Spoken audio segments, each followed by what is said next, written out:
And hello, everybody. Good evening, wherever you are, to Absolute Sim Racing, the first broadcast on this channel live for you here in the BSR Tegiwa MX5 trophy. I'm Edward May, and joining me in the commentary box, being our broadcaster for the evening and coming in as co-coms, is Dan Handover. And Dan, good to have you here, and great to see a new season up on ASR. Absolutely. Welcome, everyone. Thank you for having me here as well. Big thanks to British Sim Racing guys for having Absolute Sim Racing on. It's a fantastic opportunity, and I'm very much looking forward to it. It's going to be really good. It's going to be really exciting, and I can't wait to get started. Yeah, and we can see now we're here at the Circuit de Barcelona, Catalunya for the third round of this BSR Tegiwa MX5 trophy. Last time out at Monza provided some excellent racing, and from what I'm hearing from the guys, they have their little pre-races, their fun, chill days on a Monday where they all get together, have a little bit of a drive around.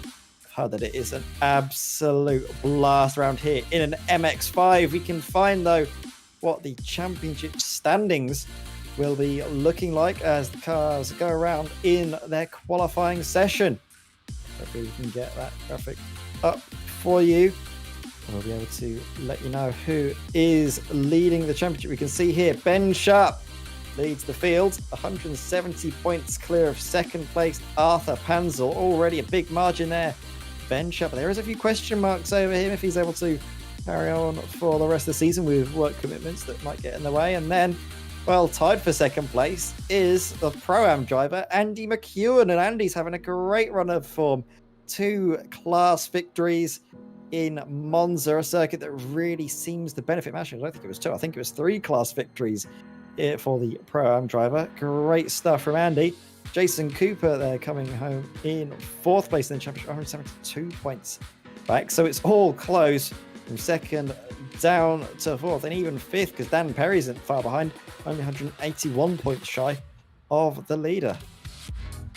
Absolutely. I'm staggered how close it is. It's just, I mean, to be fair as well, it's one of these things. It's still so early in the championship, isn't it? That literally anything can happen. We really don't know yet. But I mean, to be fair, it's going to be exciting. I'm excited for qualifying, which is obviously on its way now. So I'm going to jump to that in a few moments. But yeah, this is good fun. This is very good fun. I'm very excited for this.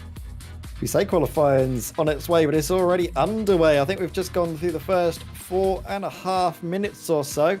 We'll be able to find what some of the first times have been set in this all-important qualifying session. Who's going to be coming out on top? Who's lagging behind? It's a real key aspect. And as we do get all of the graphics up for you now, well, at the moment, on top, Ben Sharp leads the way with a 2-minute 3.94. Just a little bit of a 10th up, a couple of tenths even, on Tom Griffiths. And Tom has been showing some excellent pace. Recently promoted for the pro class for this season, was a Pro-Am last time, and I think ended up, if not taking the Pro-Am championship, really having a great fight for it. Craig McDonald as well, a Pro-Am driver, up in 3rd. So the Pro-Am is really mixing it with some of the pros. Yeah, exactly. I think it's good to see, though, isn't it? It's really good to see that the people we're getting, like I said, there's a good spread of car classes, and the classes that we've got available. Everyone's getting involved, as you say, and everyone's pretty close together. I mean, it's so close to the front. I mean, Ben Sharp and Tom Griffiths, less than a tenth of a second. But even then, as you say, looking further down the field as well, it's very close as you go down as well. So again, I think there's going to be not only are there going to be battles within classes, but there's also going to be battles overall, which is fantastic to see. Yeah, drivers to watch out for. They are, of course, if you are new to this series on Absolute Sim Racing, well, there are some big heavy hitters to get your eyes open for. Jason Cooper and Ben Sharp definitely being 2 of the fastest drivers behind the wheel of an MX5.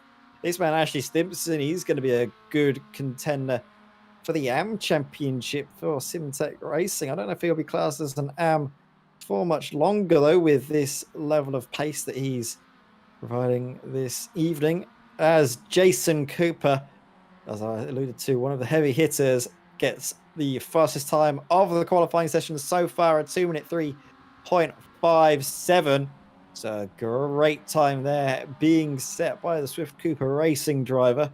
Other drivers as well to have a look for that we can't actually see at the moment out on the circuit or taking part in this evening is Adam Shepherd.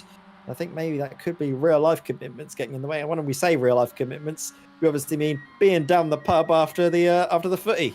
Well, absolutely. I think, what I've just actually noticed, speaking of, as we go through, Jason Cooper, look at that, 2 tenths he's just put on the rest of the field.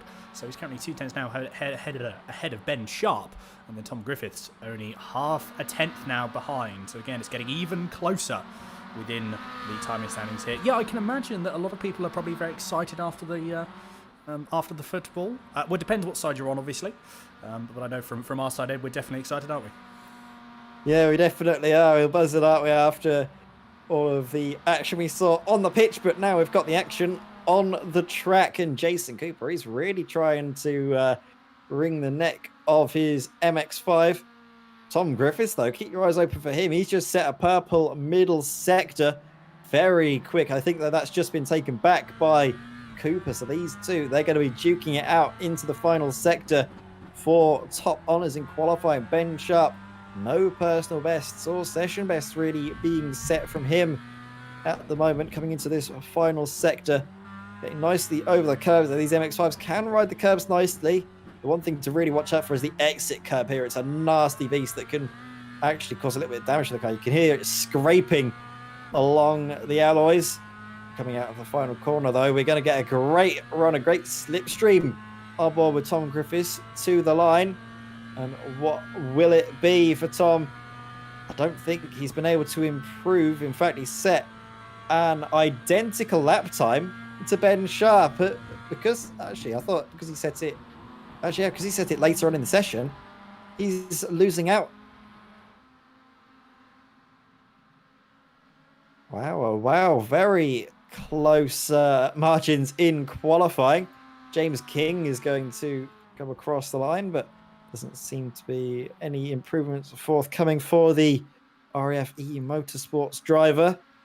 So he's going to stay 7th in class, 13th overall. And a little bit about the classes, of course. We have the sort of the yellowy green, that is the pro class. Like Jason Cooper and Ben Sharp, Tom Griffiths all competing top honours there.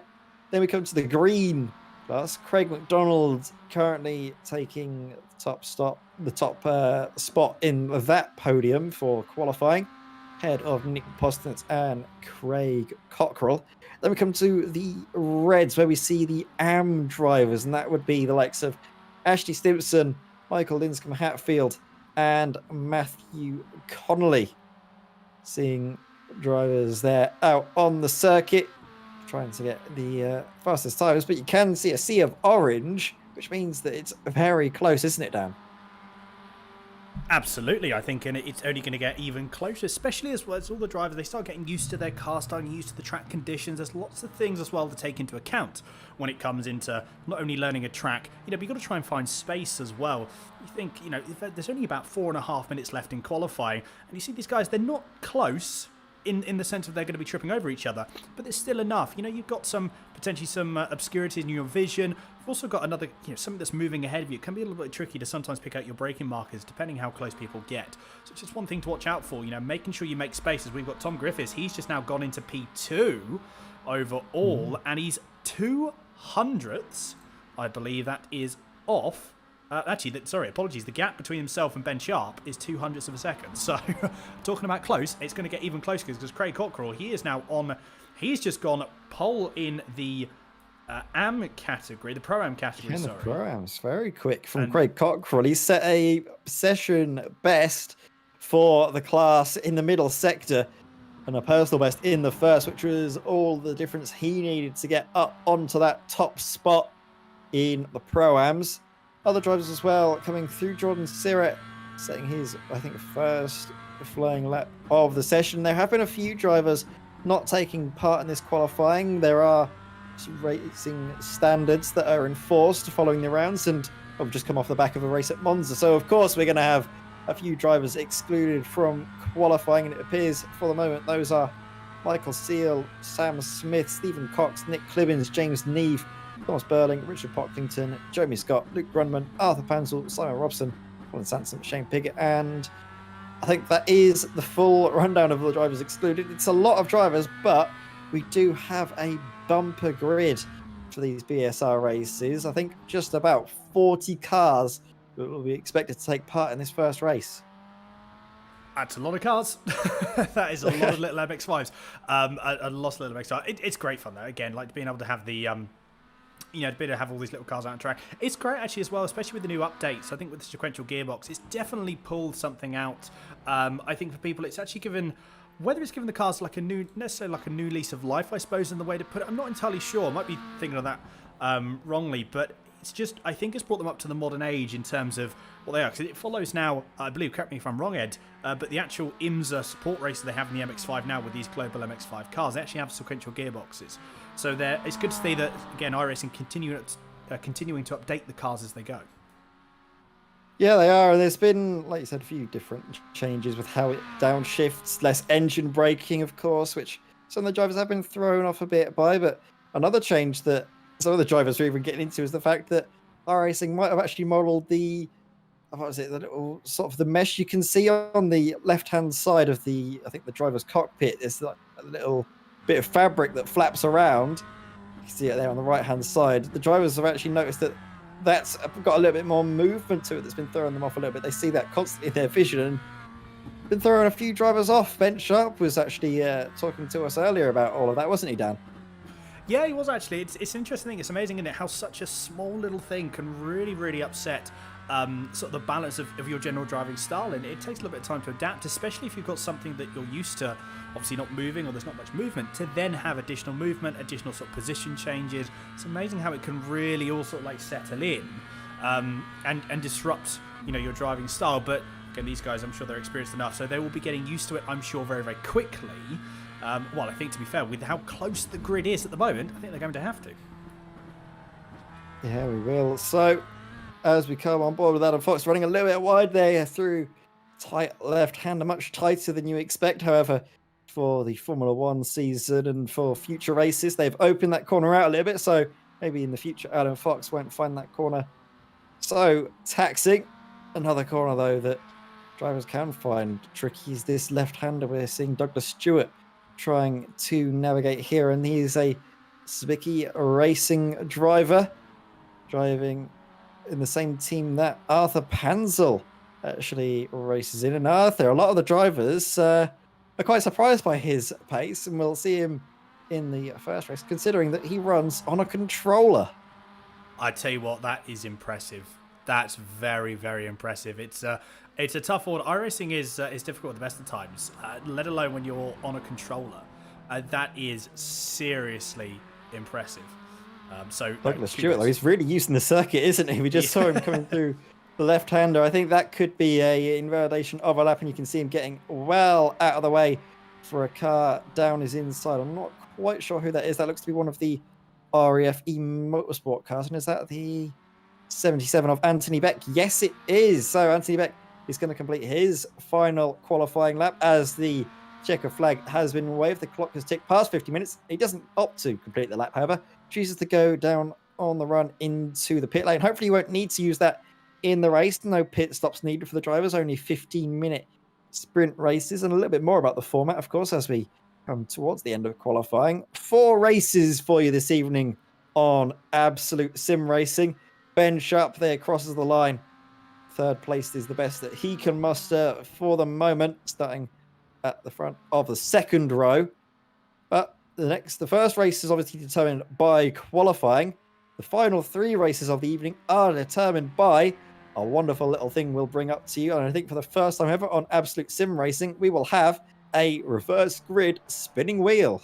Absolutely, the reverse grid spinning wheel does make its debut on the Absolute Sim Racing channel. Something that I'm incredibly excited to debut. It's good, isn't it? Because it gives, you see, Jamie Gilliford decides that he is going to abort that lap from 40-40 Racing, and he aborts the lap, jumps into the pits. I don't think that would have been a particularly good lap, especially with that moment. That would have lost him at least half a second. So a bit of a shame there for Jamie Gilliford on his final lap. But yeah, that's going to definitely spice things up with the spinning wheel. Again, it gives some variety, which is what we like. And it really, any reverse grid, no matter what it is, shakes the grid up massively. Yep, so we come to James King. Let's have a look at him on board, shall we, as he comes onto the final part of this lap. What can he do? Currently 8th in the Pro class, 14th overall. Hopes to get himself up the order. Really trying to fight the car. The rear stepping out a little bit, which is strange. The car recently on iRacing, at least for this new season, had a few improvements to it to make it a little bit more understeery, a little bit more sort of on the straight and narrow, really fighting it on the exit there, dipping a couple of wheels onto the gravel and then into this slow speed final sector. This is where you want the oversteer to help sort of pitch the car in, get that extra bit of rotation, but it didn't look very quick for James King. All of that sliding that early on has meant that he's having to abort this lap and come on into the pits. So with that, we have James Clark to go for Swift Cooper Esports. Final couple of corners to negotiate here. And that's going to be, yep, off the circuit. 1x, invalidated lap. No improvements for James Clark. This makes his way across the line, and that will bring an end to qualifying, Dan. Absolutely. We just had a quick message on the stream saying trading pates isn't working, so we haven't got any livery, so I do apologise about that. We are going to get that up in a few moments' time. But indeed, that is the end of qualifying. I'm going to bring up the stats for you in a few moments. But yes, I think that's a very, very exciting time to do. I am very much looking forward to this first race. And like I said, we will be bringing up the trading pace liveries in a few moments' time. So again, apologies about that. Yeah, but in the meantime, we can hopefully run you through the grid as the cars make their way to the starting line. We do have to run through the grid quite quickly because there is a whole host of drivers, 38 in total, making their way to the start-finish line. Hopefully we can get all of the graphics up and running for you. Just taking a little while, I think, to make sure all of the paints are showing, because that is something that can be a little bit of a hiccup. You can see some of the cars white, but they will quickly refresh up into their proper colours. I can run you through the grid very quickly. Jason Cooper then starts from pole position on the front row ahead of Tom Griffiths. He'll be looking keen down the inside if he can get a good start. Ben Sharp in third, ready to pick up the pieces should the top two come to blows, with Craig Cockrell best of the Pro-Ams. Craig Cockrell starts the third row in fifth, ahead of Dan Perry, Anthony Beck, Nick Postens, Luke Cooper, and James Clark, who complete your top 10. Chris Slater will start 11th, ahead of Ashley Stimpson in 12th, the top AM driver in qualifying. Then down the order we will go, hopefully to see 13th place. If it will work, I think we're just having a few moments. Yep, it's not wanting to play ball. That's a little bit strange what we're seeing, but I can tell you that we have Douglas Stewart, ahead of James King, Julian Schreier, Jamie Gulliford, Michael Clough, Michael Linscombe, Hatfield, Adam Fox, and Robert Noble in your top 20. Then it's Matthew Connolly, Fiona Siddons, Jordan Sirrett, Warren Messenger, Arthur Panzel, Sam Smith, Nick Clemens, Jeremy Scott, Luke Grumman, Michael Sear, your top 30. But we'll have to end it there because the race is about to get underway. The lights come on, the engine notes start to rise, and for the first time on Absolute Sim Racing, we go racing at Catalonia. Good getaway there from Jason Cooper. He's going to look to be safe into the first corner, but right behind Ben Sharp's going to get a monstrous tow. Is he going to be able to slot it down the inside into that all-important first corner into the braking zone? He's going to have a look, down, and he's going to brake that a little bit early. Chooses not to go for it just yet. Banks on getting that second place, which was crucial. He's already at one place, doesn't need to risk it any further. Cars in the background snaking their way through the right, left, and then along this long right-hander. Take your time, pick your spot. Hopefully you'll pick up a nice bit of tow and then get yourself set up for the run down the inside into turn 4. Ashley Stimpson's going to try and do just that on Douglas Stewart, late on the brakes on the 777, and then the 888 takes advantage. Good little overtake from Ashley Stimpson, maintaining 12th for the moment. In the background, I think James King is going to look for it, but up in front, there's been a spinner. That's the number 6, and that is Luke Cooper. What happened there? Was he tagged, or did he just loop the rear around on the power? It's so easy done that corner, isn't it, Dan? It is, absolutely. We're actually going to get a replay of that at the moment. It's going to be coming up in a few moments' time. But yeah, Ashley Stimpson really making a move, as well as Craig Cockrell. Look at that, leading in the Pro-Am category. So he's doing a very, very good job indeed, just holding his own at the moment in P4 overall. Yeah, Jason Cooper, Ben Sharp and Tom Griffiths currently still your top 3 for the pros. Let's have a quick look at what happened to Luke Cooper here. So just going to be coming up now. Here is the replay. It's going to be on board. So what happens here? I wonder if he gets tagged, potentially going through, because it's a very, very tricky thing, unless he may have got... that's definitely a tag, because he wouldn't have lost that on its own. Let's have another quick look at that from a different camera angle. Let's just see what happens. What do we reckon? So 2 cars potentially side by side. Can't think who that is at the moment. But yeah, just goes through. Yeah, that's unfortunate for Luke Cooper. I mean, that is 94 we saw having a bit of a moment. The Red Bull livery car. I'm trying to have a look to see who exactly that was. We'll have another look at the replay. So Luke Cooper going down into the left-hander. Yes, you're right. That was the 94, just getting it all wrong on the brakes. And I'm trying to find out exactly who that 94 belongs to. James Clark, your eyes are better than mine looking through the looking through that left-hand side, looking through the timing software. Jason Cooper, though, Luke Cooper's teammate, still going strong, not having the misfortunes of Lucas Jason. The number 1 car hoping to stay number 1, but it's a little bit misleading that Jason Cooper's opting to run the number 1. It wasn't champion last time out. That honor actually went to Ben Sharp, but Ben Sharp obviously opted not to choose that, instead going for the 24. I believe the 24 that he runs in real life in the Civic Cup, the Civic Type R trophy. Well, there we go. There we go. Just had a that was a move, I believe, with Douglas Stewart making a move on James Gilliford, I believe. We're going through. We've got a few more. Jamie Gilliford on Douglas Stewart. That was a move for there. So Douglas Stewart losing out on a position. We've also got a couple of different replays again, which we're going to have a very, very brief look at. I'm just looking through. There's so much action going on.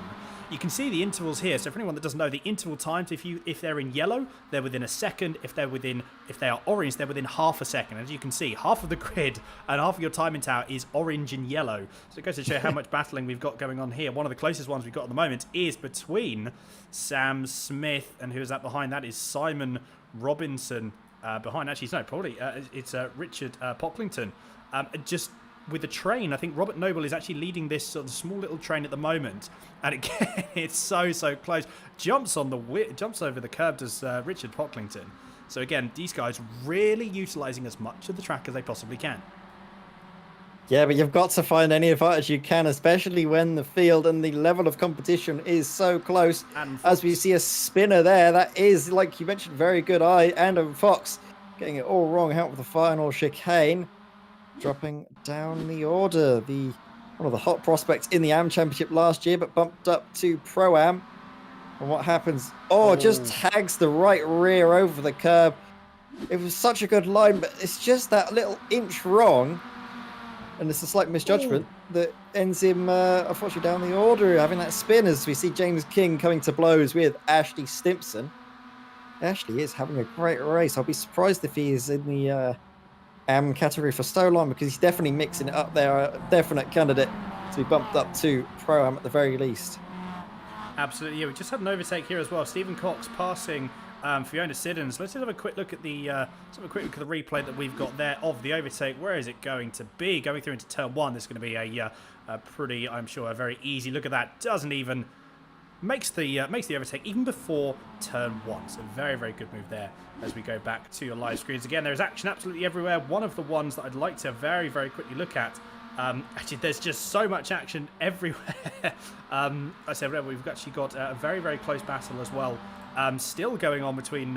This is more so, I say, the inter-team, inter-class battles. These we've also got inter-class battles, like you said. But then we've also got battles throughout the field as well with different classes. And we've got it's Michael Linscombe Hatfield. I think he's had a move on Luke Cooper. Although I think Luke Cooper obviously coming back through the field from his earlier. Whoa! What a send down the inside, though. We just saw.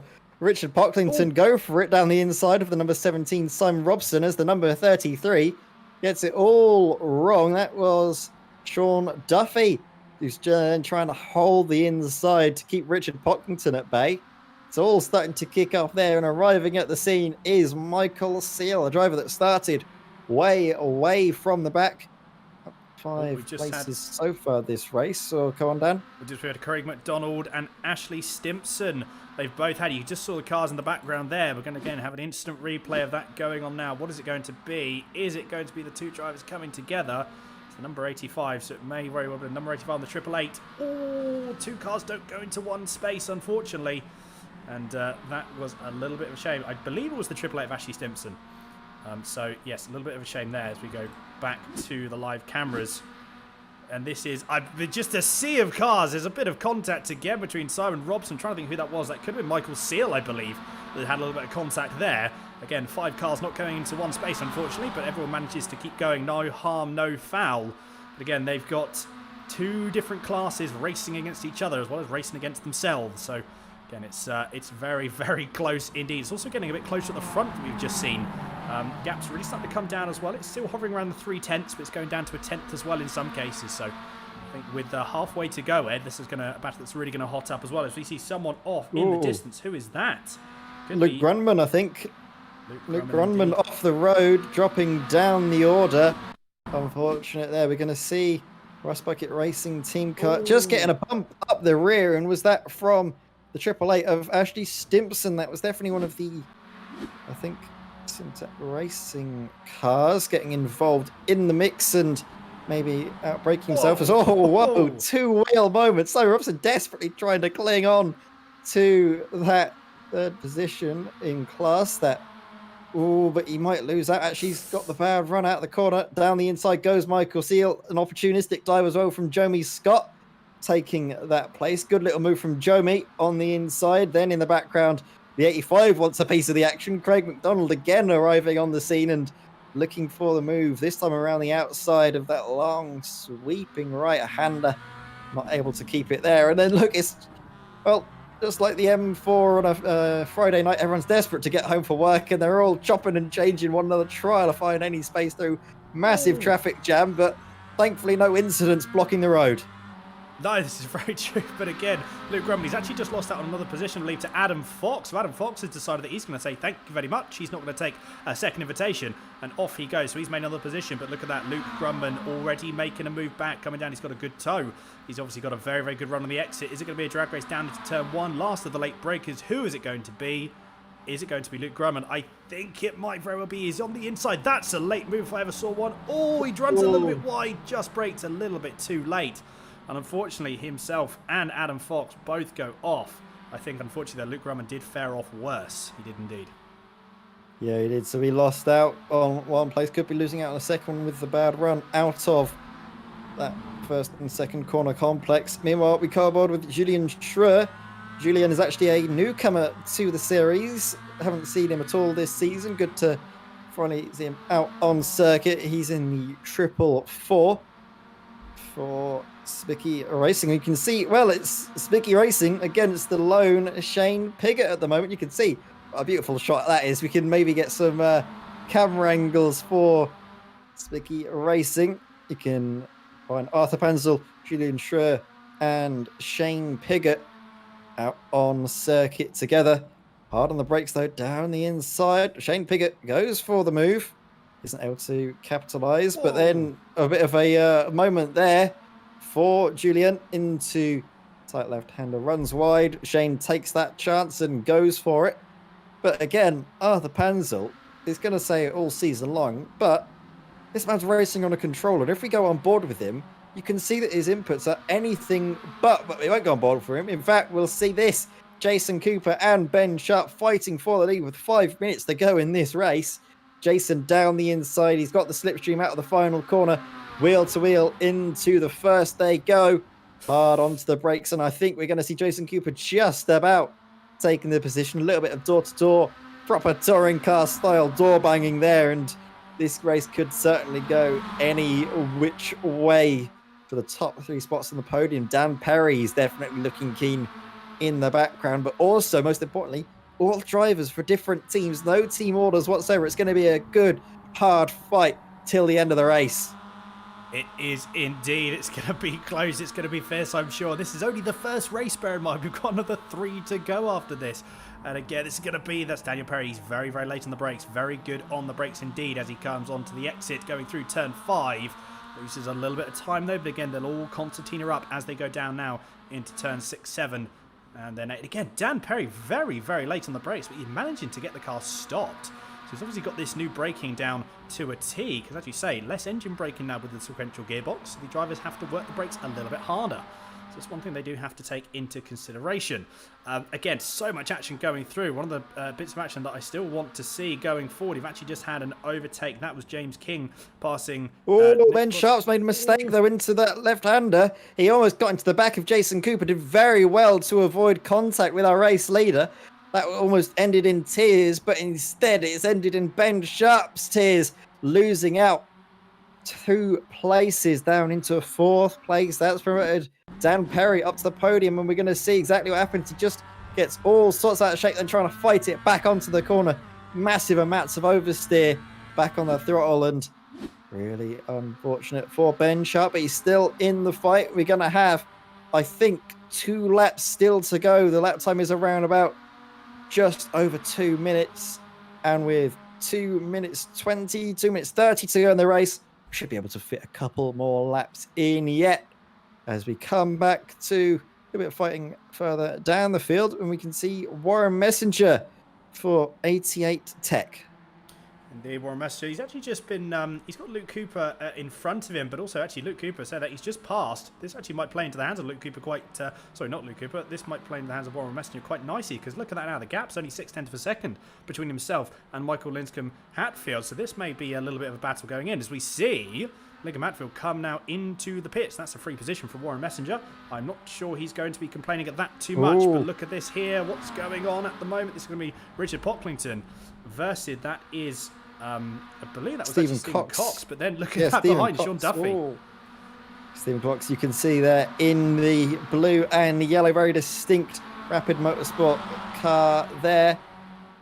As we see, actually this is Richard Pocklington in the very distinct Rapid Motorsport car. Stephen Cox is behind in the other, I can't remember what team name that is. They're a new entrant into the championship for this season, so I'm not totally familiar with all of the comers and goers this time around.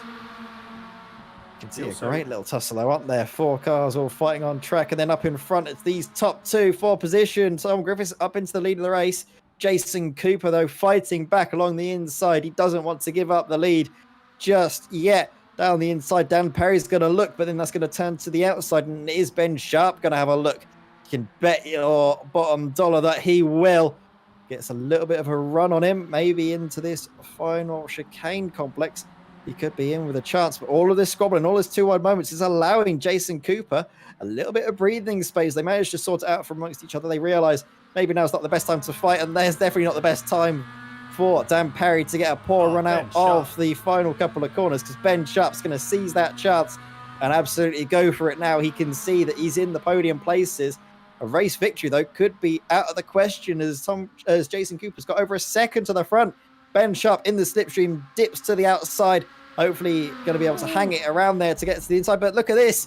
Dan Perry making it 3 wide into the first corner. That scares Ben Sharp out of the move and allows Tom Griffiths to be committed, carry the bravery, carry the speed into the corner, and take second place back for himself. Down though through this long right-hander. A slight moment there for Dan Perry getting over the grass. Doesn't seem to hurt him too badly. He's going to get a double slipstream, a double slingshot run into this 4th corner. Hard onto the brakes, opening out the corner nicely, carries the speed through. Gets a good run, actually, onto the power nice and early, and keeps a tight line. That's going to put Ben Sharp on the defensive run. And in this last moments of the race, it's difficult to really count on who's going to come out on top. You can definitely see that Jason Cooper's building his advantage at the front, so if he's able to hold on, he'll be taking the race victory. But Tom Griffiths, Ben Sharp, Dan Perry, anybody's guess for the podium places. It is indeed. Speaking of which, it's got another bit of a battle here. We're going to go to the leaders in a second, but this is one to watch out for. Craig McDonald versus Michael Seal and Jeremy Scott as well, so really want to keep an eye out for this. But at the moment, who is it going to be coming through again for this top 3? Just having a look. Daniel Perry's just sort of like biding his time. He's probably going to let the guys see if they can battle up ahead. To be fair, he's got some good positions at this point. He's got some good battles. We see Tom Griffiths has gone wide. What a move that was from Ben Sharp. He seemed to go for the cutback quite late on in the in the corner, thought about it, and really came to him quite late. But now, if he's able to swing it and hang it around the inside for this next right-hander, he's going to have the big advantage into the chicane. And you know what? He's got it done, and he's going to come through into second place in the dying embers of this first race. Great, determined fight back from Ben Sharp at the beginning of this final couple of laps. He looked really out of it, didn't he, after that failed move on Jason Cooper? But as they make their way up to the line, it was close.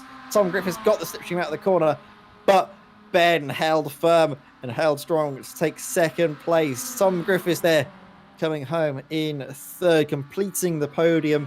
So Jason Cooper take top honours. Dan Perry in fourth, and Craig Cockrell takes top honours there in the Pro-Am category.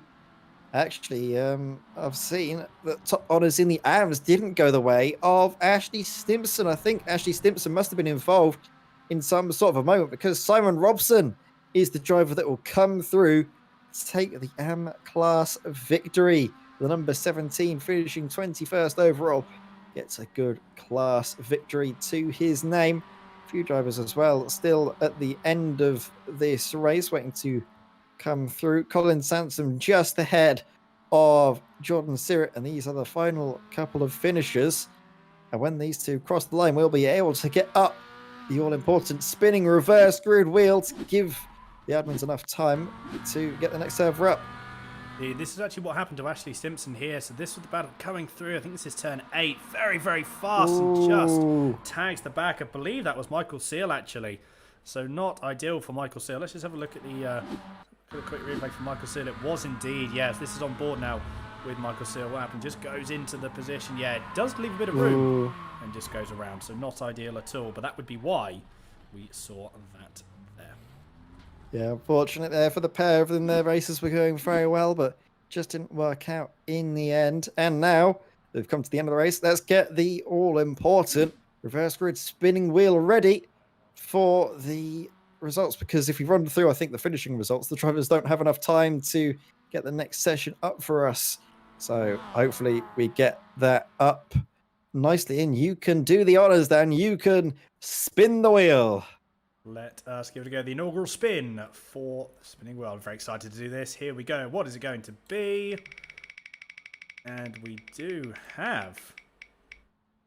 It's a top! Oh, wow. Well, there we go.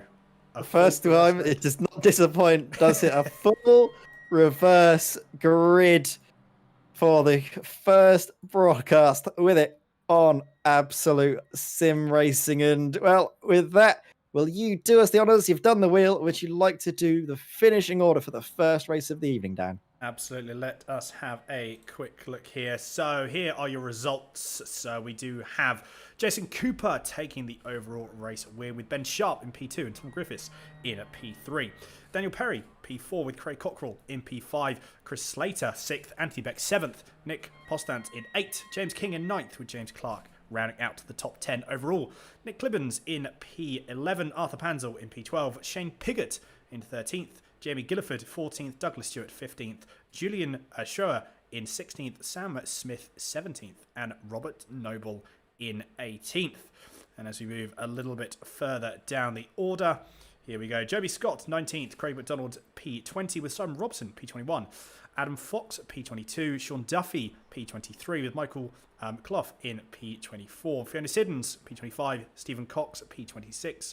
Thomas Burling in 27th. And then Luke Cooper in 28th. And a little bit further down as well, Warren Messenger in 29th with Michael Linscombe Hatfield in P30. Colin Sansom in 31st. Jordan Sirrett in 32nd. Richard Pocklington in 33rd with Ashley Stimpson in P34. Michael Seal, unfortunately, not a great race for him. One he'll want to forget, I'm sure, in P35. Luke Grunman in P36. Matthew Connolly in 37th. And James Neve in P38. And with that, that means that Michael Seal will start from pole position, because the full reverse only counts drivers that are classed as finishing. And if you finish 2 laps down or more, you don't score any points. You're not eligible for that reverse grid. So unfortunately, those bottom 3 drivers not lucking out. That does mean, though, we come to the end of the first race. We'll see if there's any drivers coming in for a chat with us after the race, but I don't think there are. So, as we can see, the class results flashed up for the final time this first race. I think it's time for us, Dan, to go for a short break, swap servers, and then get back with all of the action on Absolute Sim Racing. Absolutely, indeed. Well said. We will be back in a few moments, so don't go anywhere and keep all up to date for what's going on for race 2, because I am incredibly excited to kick it all off.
And hello, everybody. Welcome back to Absolute Sim Racing.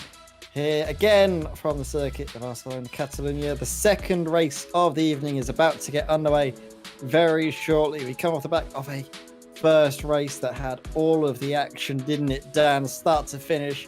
We saw Jason Cooper take top honours. Ben Sharp in second. And then a great drive from Tom Griffiths, I believe, who came home in third place. That was what a titanic fight all the way through the field, it had to be said. There was action everywhere we looked. I think absolutely, yeah. It was incredible race one. Like I said, my first taste of the British Sim Racing Tegiwa MX5 trophy, and I am very, very impressed indeed. It's absolutely, as you say, non-stop, start to finish, action everywhere, which again is what we want. It's fantastic to see, and yeah, it's unlike anything else I think I've ever seen in terms of a racing spectacle, because there's so many cars and there is just so much action. It's just incredible to keep up. Absolutely, you love to see. You absolutely do love to see plenty of action, and well, we've still got loads more to come, especially off the fact we have a full reverse grid for this second race of the evening. The spinning wheel, as spun by wonderful Dan Handover, we call the glamorous assistant, what we used to do, little spinning wheel assistant, and well, that has given us a real treat. You can see the standings there as we came into the round. I think they've been rejiggled around a little bit following that first race. Jason Cooper's probably eaten back a little bit of that margin to Ben Sharp following that first race victory. But of course, Ben Sharp is still likely to be sitting pretty. And as well, a notable sort of absentee from this has been Andy McEwen, Pro-Am Championship leader, not attending. And while you do get a couple of drop rounds throughout the season, unfortunately, Andy's going to be seeming to be taking one just through his absence.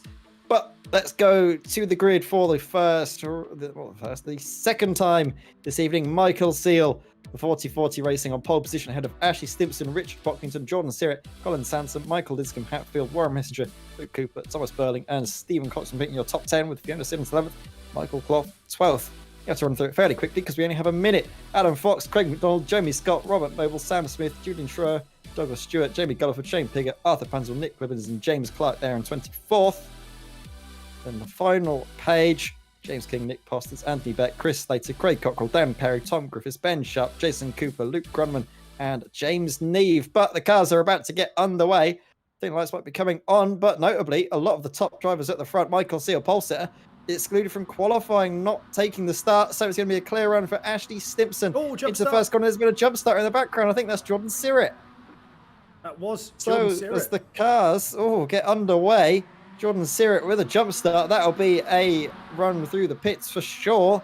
Penalty had to be applied to Jordan Sirrett. Meanwhile, into the first corner, it's going to be Ashley Stimpson and Richard Pocklington, wheel to wheel. Pocklington with his nose in front, but on the outside. Colin Sansom could try and make it 3 wide. No, he doesn't. Choose to back out of it. Ashley Stimpson then into the lead of the race through the first couple of corners. A very good drive there from Simtech Racing, getting clear at the start, benefiting of course from Michael Seal's pit lane start. In the background though, plenty of stuff going on. I think we can see there Jamie Gulliford getting really wide, really loose coming through turn 3, having a little bit of a tap maybe that needs to get in all of this. But look, 3 wide, 4 wide into turn 4. Pick your poison. And it's deadly for Sam Smith and Shane Piggott. Not good at all. We've also got lots of different things going on, so we've got lots of different replays to look at, I'm sure. But looking forward ahead, there's been another spin. That's a very battered car, the number 67. Who is that on earth? That's Colin Sansom. So that's good. Warren Messenger, we can see, has also had an off in the timing tower. He's dropped right down. Craig Cockrell, he's dropped down, as well as there's just action again. Absolutely everyone. What's going up ahead again? It's 4 wide as they go through into turn 8. Don't worry, chaps. That's going to be an interesting turn. 6-7, no, that's contact again. 3 cars don't go into one space, and they all go in the wall. Dan Perry into the wall. Absolutely nowhere to go for Dan. He was on the outside. There was contact there coming back onto the circuit there between Dan Perry and another car. Dan, terminal damage on his car, pulls off into the pits. But a much better start for this man, Ben Sharp. How many places is he up since the start of the race? Well, he's up 4, actually. I thought he'd be up a little bit more from Ben Sharp. It's saying he's only up 4 places for me, but I definitely think he's up a fair few more than that. Yeah, up 8 places now since the start of the race as he gets through on Thomas Bunning. I think that's 8 places in class. Yes. So is even more if we come to the 25th overall. Game. Yeah, exactly. Great stuff from Ben Sharp as Jordan Sirek comes into the pits following his jump start. Indeed. Right, let's have a... Well, we've got a bit of a breather, I suppose. Let's have a quick look at the replay here again. What actually goes on? It's just, again, 2 cars. Douglas Stewart just comes over a little bit, unfortunately, and takes the 2 drivers with him and gets collected again. More people getting collected. I think Stephen Cox within that. Daniel Perry, obviously, was the one that got involved with that as well. So, yeah, big shame with that action that was going on. But, yeah, a little bit of a shame as we've got James Neve. He's now made a move up the inside of... That was Michael Seal, I believe, that he made a move up the inside of. So... Good stuff for, unfortunately, so not the best start for Michael Seal. He has dropped down the positions. Minus 16 position he's dropped down. So not good at all there. Jamie Gilliford has actually just had a moment we can see on the instant tracker. So we're going to keep an eye out for that and see. In fact, again, well, we've got that. A very late lunge. Again, who was that? That was Chris Slater, I believe, that tried to have a go. Well, it could have been Michael Seal, actually. No. Again, Michael Seal still trying to have a bit of a go on James Neve, and he is going to go round the outside, potentially going through turn 5. Jason Cooper having a bit of a scrap there, actually, up in front with Chris Slater there. So that was very close coming into turn 5. So that way down the hill through turn 6 into 7 and 8 up the hill they go. We can look from the backboard shot from Jason Cooper. Nicely over the sausage curb, riding it nicely, not upsetting the car too much. A very sort of soft suspension to ride those curves, ride the bumps nicely. And Jason Cooper, I think, could try and set his sights on getting up in front. But he's got a lot of damage actually on that car. And that means he's slow in a straight line. Down the inside goes the 40 car. I think that is of... Who is that actually coming through? That is of Michael Seal. Getting up the order. Jason Cooper with a very stricken car, our race 1 winner, looking worse for wear, it has to be said. And all of that damage done to the front of the car. It just means that you get that extra bit of trouble. The bodywork's deformed, and I think as well, the radiator means and everything at the front of the car, engine performance is certainly going to be down. And that's on a circuit that's quite power dominated in these MX5s. Long straights. You really do find yourself losing out. And, well, losing out we could be seeing happening to Richard Pocklington and also Greg McDonald having to try and fend off around the outside against... Oh, and he spins around. On his own accord as well, unfortunately. That was just a little bit too early in the power. He seemed to get on the throttle as well as he went over the curb, and it just sent the car around a bit. Doesn't look like it's terminal damage, but it's definitely some damage that's going to be hurting him a lot, and he's dropped down. I mean, now he's all the way down in P23, P24 even, so... no, P23, sorry, so not good at all. Definitely something he didn't want, not what he wanted. But Ashley Stimpson, look at that, currently leading in the AM category. He is currently leading for the 888, a very, very quick AM driver indeed. Looking through here, look at that though. We've got P7 to P12, all the way through again, as we look now to, this is the lead in this train here in the at Pro-Am category is Chris Slater, and this is a very, very big train behind him. Like I said, P7 to P13, all in this little train here. Gaps obviously fluctuate, but at the moment, though, it's still very, very close indeed. We've actually got a potential move as well, a little bit further up ahead between Adam Fox and James Clark. Bear in mind, this isn't a battle for position, though. This is a battle, well, it's position overall, but both these drivers are in different classes. So I'm always a little bit unsure as well with this. You've got to be a little bit careful, haven't you? Because you don't necessarily want to be racing people that aren't in your class, because you could be slowing each other down. Yeah, but the thing is that points are classified from overall position, not class positions. So there is still a little bit of incentive for these drivers to keep racing, which is probably some of the reason why we see such entertaining battles between drivers of different classes, because every point counts. You're not scored against how you necessarily finish in class, you scored against how you finish overall, but of course that does mean that class position still matters, because you want to finish at the top of the class, because that means you're scoring more points than anyone else in your championship. So it incentivizes a different style of racing, a different way to battle, as Ashley Stimpson is, well, trying to clear away at the front of the field. Adam Fox, though, down the inside, and he's going to get a bit of a bump there from James Clark through the first corner they go. That actually might help him to carry the speed through and really leave himself nice and safe from a potential cutback of Thomas Burling. Meanwhile, further in front, Ben Sharp has been able to get through on Julian Schroer with what was the fastest lap of the race, but that's quickly been taken back by Tom Griffiths. So Tom's getting on a bit of a charge as Adam Fox runs wide, coming through a long sweeping right-hander to James Clark, but then into the next corner. Late dive, late lunge from Adam Fox. Is he going to get it to stick?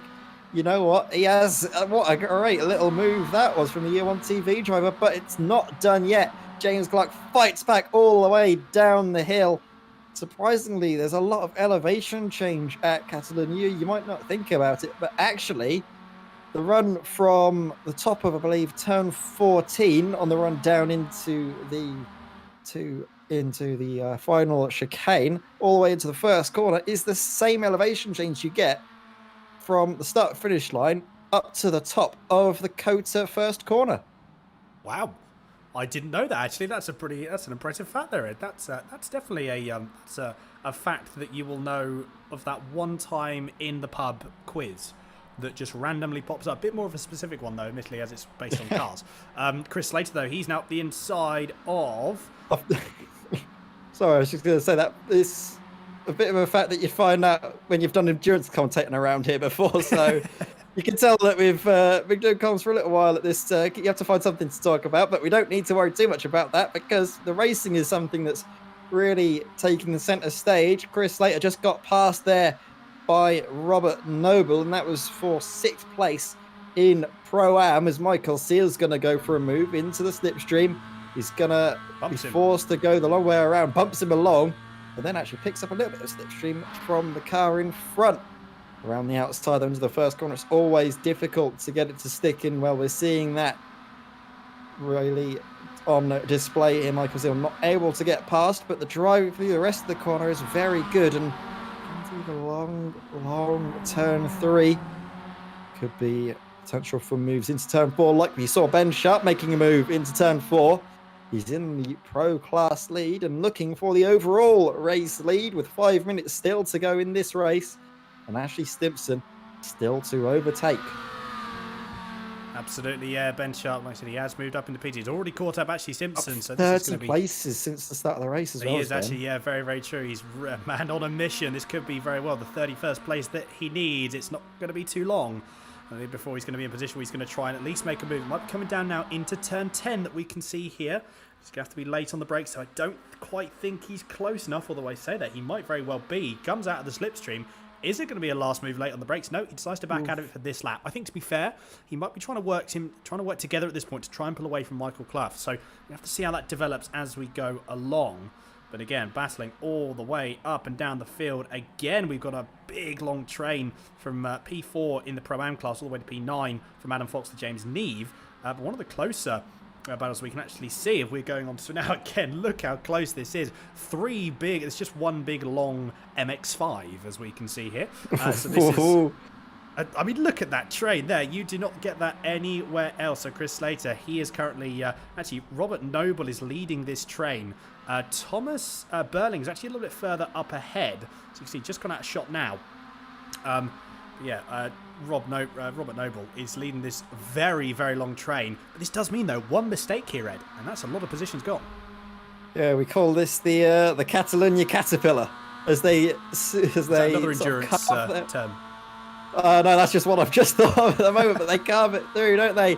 This brilliant Barcelona circuit down into the first corner. Chris Slater lunges it up the inside, takes that position, I believe, on Robert Noble. Ooh. Robert goes for a little bit of a look, and that is Nick Gibbons. Oh, was that Nick Libbins down? I thought for a moment that was the other Simtech racing car, Ashley Stimpson. That could have been massive, but it was all by himself. It's so easily done. The car can be right on the ragged edge through that first couple of corners, especially on the weight transfer, on the throttle, a little bit too eager. These MX5s, well, they're not the fastest. They certainly are their own rowdy beasts, aren't they, Dan? Oh, they are absolutely, yeah. It's amazing that the car with such low power, again, especially with this new sequential gearbox, you can snag a gear really early.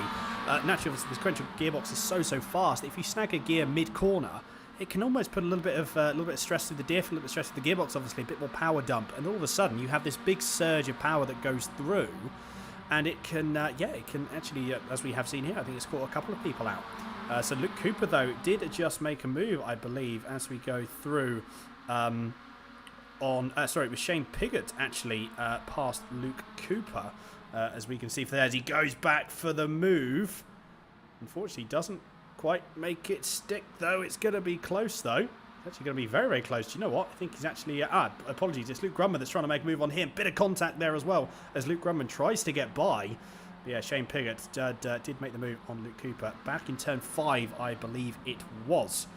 But yeah, Ben Sharp has actually got past. I've just noticed as well. Ben Sharp has got past Ashley Stimpson. So I'm going to see if we can find a replay of that so we can show you the move that happened here. And here it is. Let's have a quick look. Again, going through into turn 1. I imagine drag race down, last of the late breakers, and the move will be done and dusted. Yep, so we'll see Ben Sharp around the outside. Late on the brake. This is Ben. He's got the faith in the car as well. Sweeps it around the outside. Leaves a little bit of space just in case Ashley Stimpson goes for it, but as he sees in his rearview mirror into the corner that there's not going to be a challenge, he can take the apex and just power through the rest of the corner. And actually, Ben Sharp is trying his best and actually doing very well to build a gap to the rest. So we'll see what he can do. We actually see on the side there, the intervals are to position in class, but I can bet if it was overall interval, then we'd just see a sea of orange and yellow because all of the cars are very close to one another out on the circuit. This is just the battle we're focusing on here between James Clark and Julian Schroer.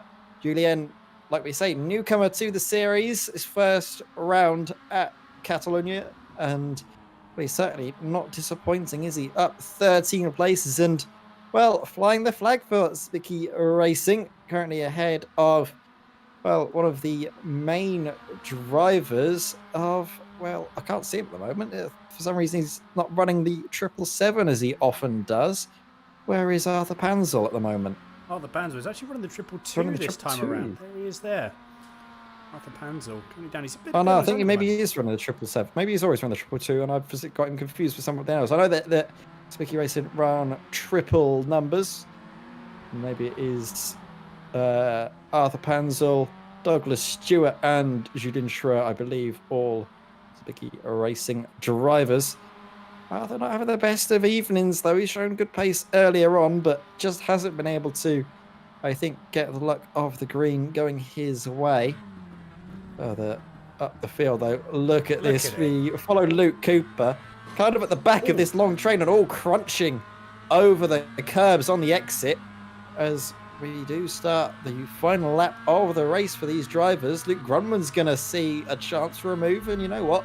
Why not go for it, eh? That's going to be great little position for Luke to make up. Again, Luke Cooper, damage to the front of his car, and he's kind of topping out and getting left behind, and that's just the difference with the damage. Indeed, he's actually going to lose another position. Look at that. Nick Clibbins has just gone up the inside. Someone's gone off as well. Who was that? That was actually that was Luke Grundon. And there's another car to go down the inside of Luke Cooper, and that was Craig McDonald sending it very late, but getting it to stick. Craig McDonald as well, another driver that we saw early on in the race, really fighting up the front, had that little moment going through turn 2, caught him out a bit. Managed to take a good initiative, though, to get ahead of Luke Cooper. Further ahead, we can see Nick Clibbins in a bit of a tussle with Grumman. Leaves the run onto the inside. Should Grumman go for it, but Luke decides to slot back in behind and fight this another time. But a driver that hasn't had to fight since he got in front, Ben Sharp, just half a lap to go, and he'll be able to take the second race victory of the evening and really extend his advances in the championship, considering the likes of Jason Cooper, nearest championship rival, is having the best of races. No, not at all. We're just going on here. Big issue for Jeremy Scott here. What happened? Does he get tagged? He does indeed. Again, 2 cars not fitting into one gap, unfortunately. Where is Ben Sharp? He's just going through. Look at the gap that he's got. It's about 2 seconds between himself and Ashley Stimson. So he's going to come around the last corner for the moment. Bit of sideways action just there, just for good measure. One more corner to go, and Ben Sharp is going to be taking race 2 victory. I'm sure he's going to be very happy with that. With 31 positions made up, you cannot argue with that in the slightest. Look at Ben Sharp taking race 2 victory here at Catalonia. Great stuff indeed. Ashley Stimson in P2, and Michael Clove in P3. Again, I'm sure all of these guys are going to be very, very happy indeed for the RAF E-Motorsports cars. And then again, a few more battles going through as well. Nick Postons, he's just about to come through. He finishes up in P11 overall, P7 in class. But again, the battle is just so close. The finishing order between these guys is so close. Even look at this as well. Warren Messenger and Jason Cooper. Very close yet again.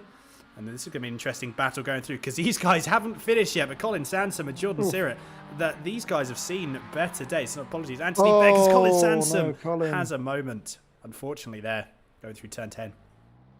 Too much into the corner, the front end crippled and bent, not looking too good for the Year 1 TV driver. Just a little bit of damage that sort of upset the balance of the car, and he's got a lot of oversteer, hasn't he? The rear of the car definitely breaking traction in comparison to the front, which sort of catches him off guard. I think he's been nursing it all race long, so a great drive from Colin to nurse that car across the line and still finish, I believe, on the lead lap. Scores some championship points, and that's the most important thing, with the potential to gain 100 points for a race victory. I think the further down you get, the points still are fairly high. I think Colin Sampson is expected to get something like 40, maybe 30 points finishing across the line where he does. If he was to non-finish, he'd lose out on quite a hefty chunk. So Colin crosses the line there, and I think with all of that, we can get the reverse grid wheel up to determine the fate of the drivers for the 3rd race of the evening. We can do indeed. Here it is. So we are going to be going through, we're going to run through your event results in a minute, but important, what is it going to be? Let us spin the wheel and let's find out. As they go through, what is it going to be? What is it going to be? It's not a nut. Oh my goodness, I am on a roll here. The wheel is definitely treating us to some exciting rolls. And, well, with another full reverse grid, what is it going to happen in race 3? Because the first race was already, spicy, shall we say. This 3rd race is probably going to be even spicier, probably like a Vindaloo. I mean, it might very well be. I don't know if the others weren't considered a Vindaloo. I don't know what this one should be. But yeah, I mean, again, very, very good stuff. And then another reverse grid, a full reverse grid.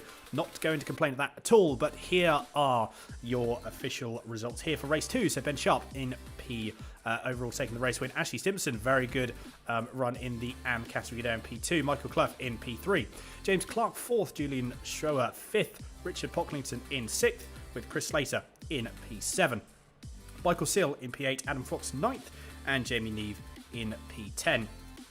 Nick Postons in P11 with Tom Burling in P12, Robert Noble P13, and Shane Piggott in P14 with Tom Griffiths just a little bit behind. Nick Clibben 16th, Luke Grunman in 17th with Arthur Panzel in P18. As we go through a little bit further, Craig McDonald P19 and Luke Cooper rounding out to your top 20. Jamie Scott P21, Warren Messenger P22 with Jason Cooper in P23. Fiona Siddons P24 with Sam Smith P25. Jamie Gilliford 26th, Craig Cockrell 27th, and Anthony Beck in P28. And then the final drivers on your screen. Unfortunately, we've got Colin Samson, that's going to be P29, and Jordan Sirrett was the last finisher of that particular one that were on the same lap. With then Douglas Stewart P31, Daniel Perry 32, James King 33, Stephen Cox P34, and Michael Linscombe Hatfield in P35 classified. Yep, and what a race that was for Ben Sharp, coming through from basically the back of the grid up to the front. I want to know what on earth his start was like, because he really shot up there, didn't he, early on. Yeah, I've got a little while to go though till the next race. So hopefully we can have a word with Ben Sharp following his excellent race victory. In fact, I can see him in the interview waiting room, Dan. So shall we bring in Ben to the comms box? And Ben, welcome. Following that second race, we could not have a word with you. What a drive that was at the start there to make up so many places in the opening lap. Yeah, that was a bit of a crazy one. I was actually trying to avoid someone on the first corner. They braked a lot earlier than I expected, so I had to sort of dive at the inside and end up diving at the inside of about 3 or 4 cars. But it was trying to be active and avoidance mode. And then yeah, just managed to pick the right points. Had a tiny bit of contact, but don't think really affected the car luckily, and then just managed to get my head down. Yeah, you carried on. You had a good fight, didn't you, with drivers up the order? You had a nice, decent battle with Ashley Stimpson in the latter phase of the race. How important was it, though, to make sure you got through nice and cleanly to keep the championship points alive? Yeah, it's just that's what these races are about, really. You just got to try and stay alive. I got very lucky in that one, I'll have to admit. I think some of the others haven't been so lucky. So, but I'm sure the reverse grid will flip it back round. But what is the reverse grid? Full reverse. It's again another reverse. The wheel. Now that we've got it working, you were moaning about my dice. All of a sudden, you might want them back. Christ, is Alan Gow doing the wheel? Is he? I think he might be. You know, our very own Alan Gow and Dan Handover. No, very well done. Sorry, Ben. Go on. I didn't mean to cut you off there. No, I watched the stream back from race 1 in between the 2 races. It looks really good, guys. You're doing a great job. Appreciate it. Very much appreciate it. Yeah, tell you what, there's so much action. It's just relentless, the action that you see, which is great. I mean, I'm not complaining in the slightest, but it's just like it's sometimes not like process overload. It's just sort of picking the action. But I mean, there's definitely you will never ever get bored of the action here because it's just so much. Yeah, it's definitely that's what we like the racing so much. It's just so intense, and that's what the short quick races makes it like that, really. Absolutely. Definitely. Well, these races, they do come thick and fast for a reverse. Start from the back. What's your hopes for the third race? Survive. Survive, pick my way through. If I can get back into the top 10, that'd be a mega. And that's what it is. Just climb my way through safely as best as I can. Although I'm due some bad luck very shortly, and I normally have that after I have an interview. So why did you think I dragged you into the waiting room, Ben? You got to have the championship kept alive somehow. You're getting too big of a margin at the front already. I've got Le Mans 24 hours coming up soon, so that's 2 weeks I'm missing at least. I was going to say there was a question mark hanging over your head for your availability, as you are often busy with real life commitments. But are those the only 2 weeks that you're not going to be able to make it? I think there's 3 I can't make from looking at my calendar directly. So it's got to get him in while I can, basically. Take your rig up with you. Take your rig down to France. They might allow you. Or maybe have a go on theirs. They've got rigs out there. Surely they'll let you have a bash. They probably do, but yeah, unfortunately, the 6:45 a.m. till midnight is enough. Let alone have to try and squeeze some sim racing in. Yeah, fair enough. Maybe that would be a little bit too far a stretch even for you, Ben. But congratulations on your 2 race results. Second place in the first race, first place in the second race. Congratulations, Ben. Thank you very much, guys. And hopefully I'll have a chat with you again this evening. Yeah, and to you, Ben, and to you. So with that, Dan, we've had Ben Sharp in the comms box with us, but it's time for us to move on to the next session. It's now up, and we can get you very ready for all of the racing in about 10 minutes' time.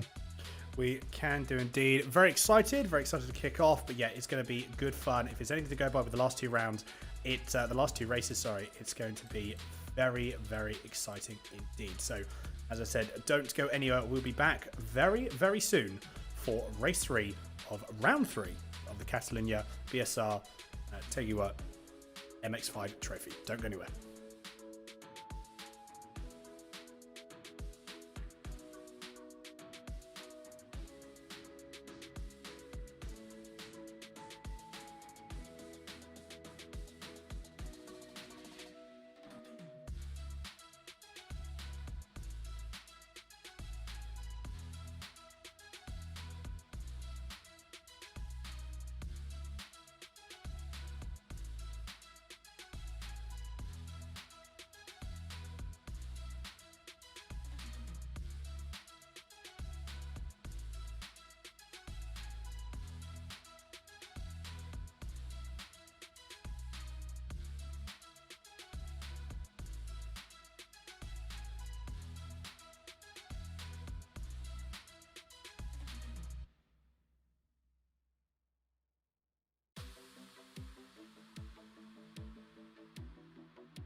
And welcome back to Absolute Sim Racing for coverage of the third race of the evening here for the BSR Tegiwa MX5 trophy. And, well, it's another full reverse grid, Dan. The second race had plenty of action.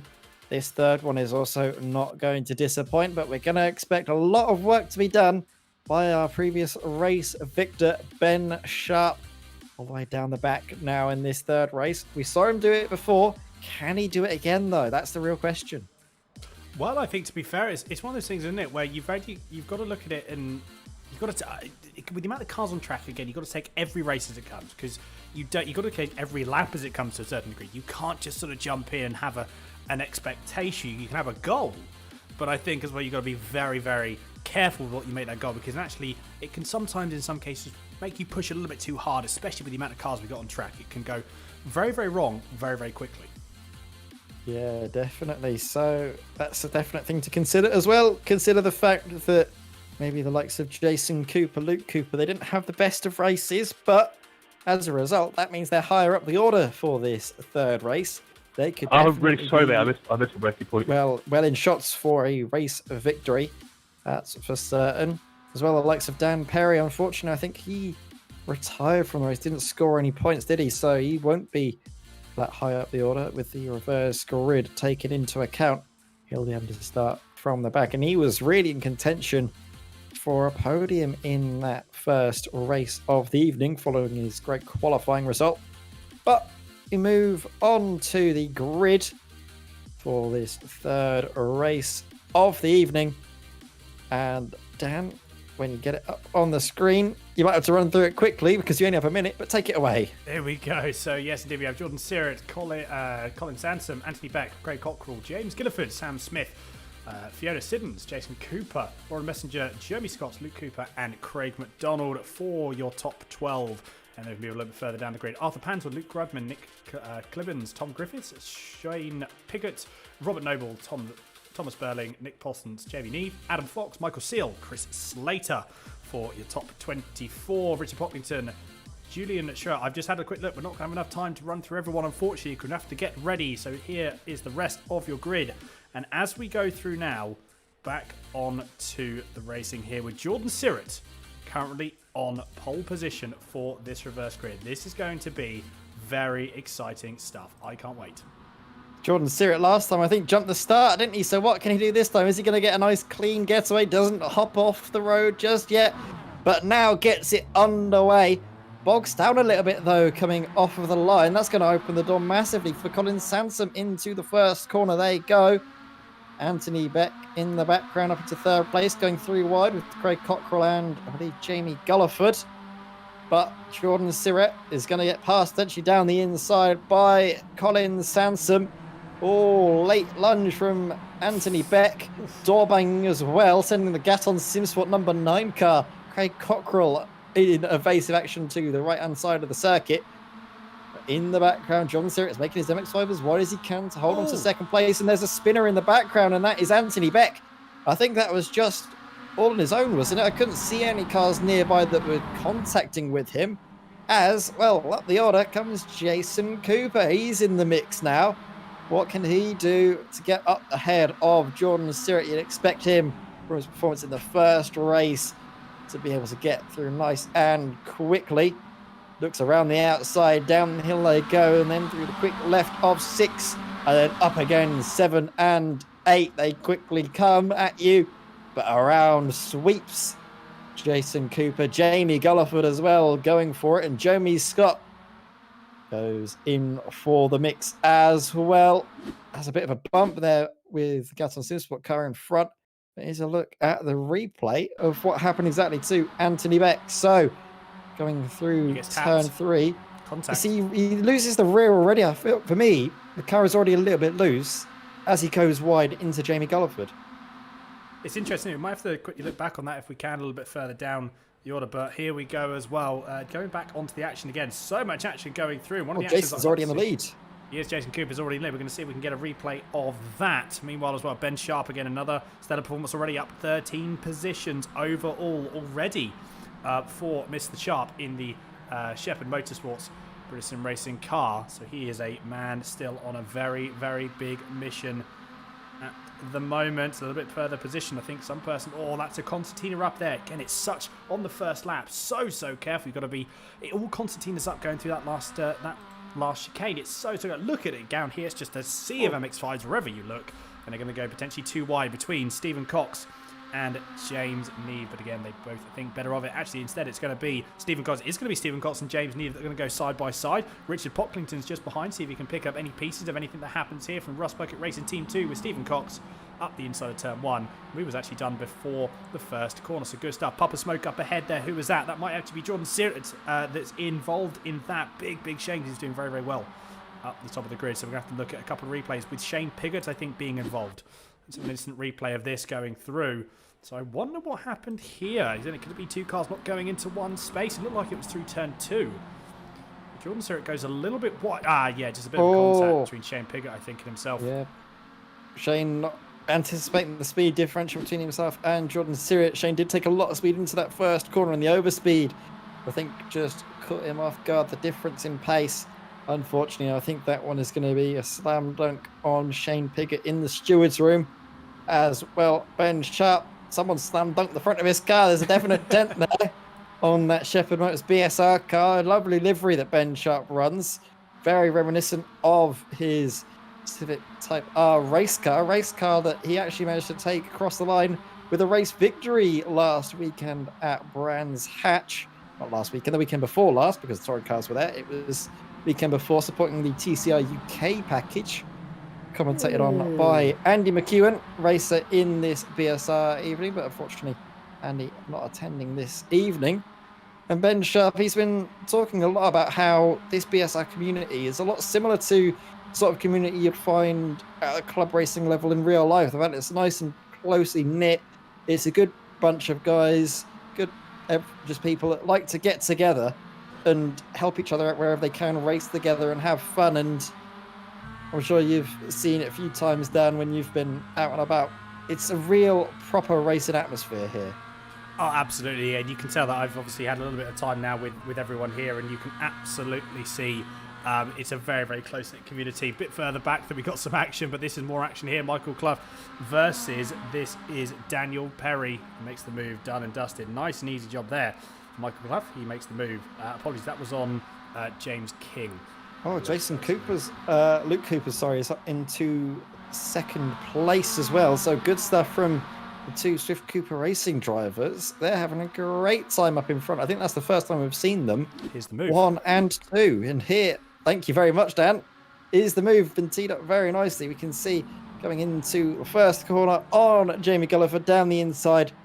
Simple as carries the speed through and is able to hold on to second position. Good little move that by Luke Cooper.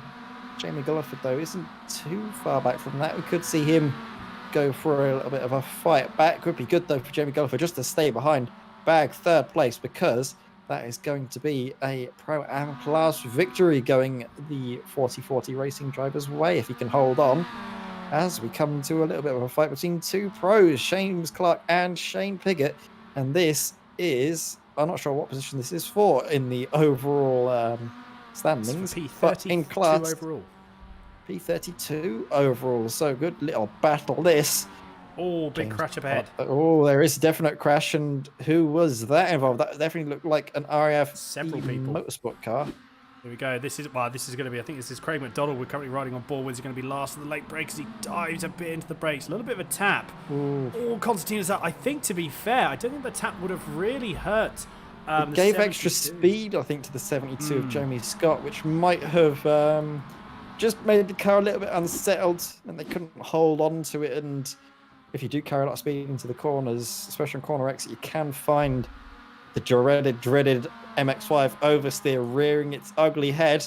You know what, Dan Perry, he's going to be not only defending the inside from the 88 racing car of Warren Messenger, but also picking up a little bit of slipstream off of Nick Postens, which helps him to keep that position. But then, well, the Catalonia Caterpillar's back out in force, but maybe it'll, I'm not sure what will happen to this Caterpillar in a moment. It might get plucked off by a very hungry horse as they make their way through the first corner. Nope, they all seemingly get through that unscathed. So the Caterpillar lives to fight another day, and it might turn into a beautiful butterfly come the end.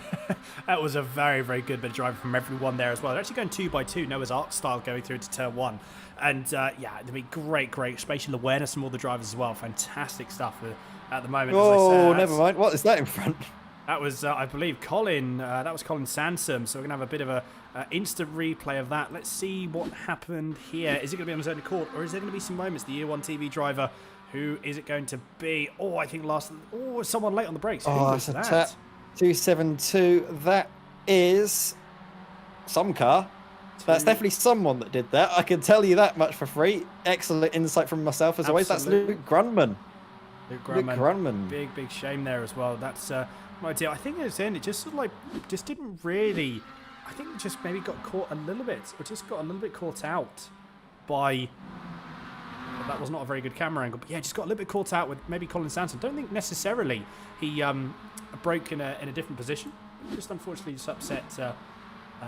It was a small tap as well. It wasn't like a massive misjudgment. It was the smallest of nudges up the rear that in iRacing can have a very big impact. If that was in real life, then iRacing sort of netcodey things wouldn't have necessarily happened, and the car would just get a little bit more speed into the corner, maybe understeer. It wouldn't have that massive slide at the rear that you tend to see from that little bit of contact. Speaking of contact, well, Colin Sanson gets barged out of the way, doesn't he? As James Clark says, I'm coming through, whether you like it or not. I'm taking this position and I'm going up the order, and I'm going to charge up behind Shane Piggott for ninth in class.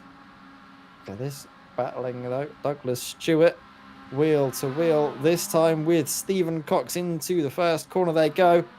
I think Douglas Stewart is going to take that place and get it sticking. Yep, like you mentioned, great stuff. Light on the brakes from Douglas. He's having a very good evening. It's good to see all of the Zwicky racing cars out in force.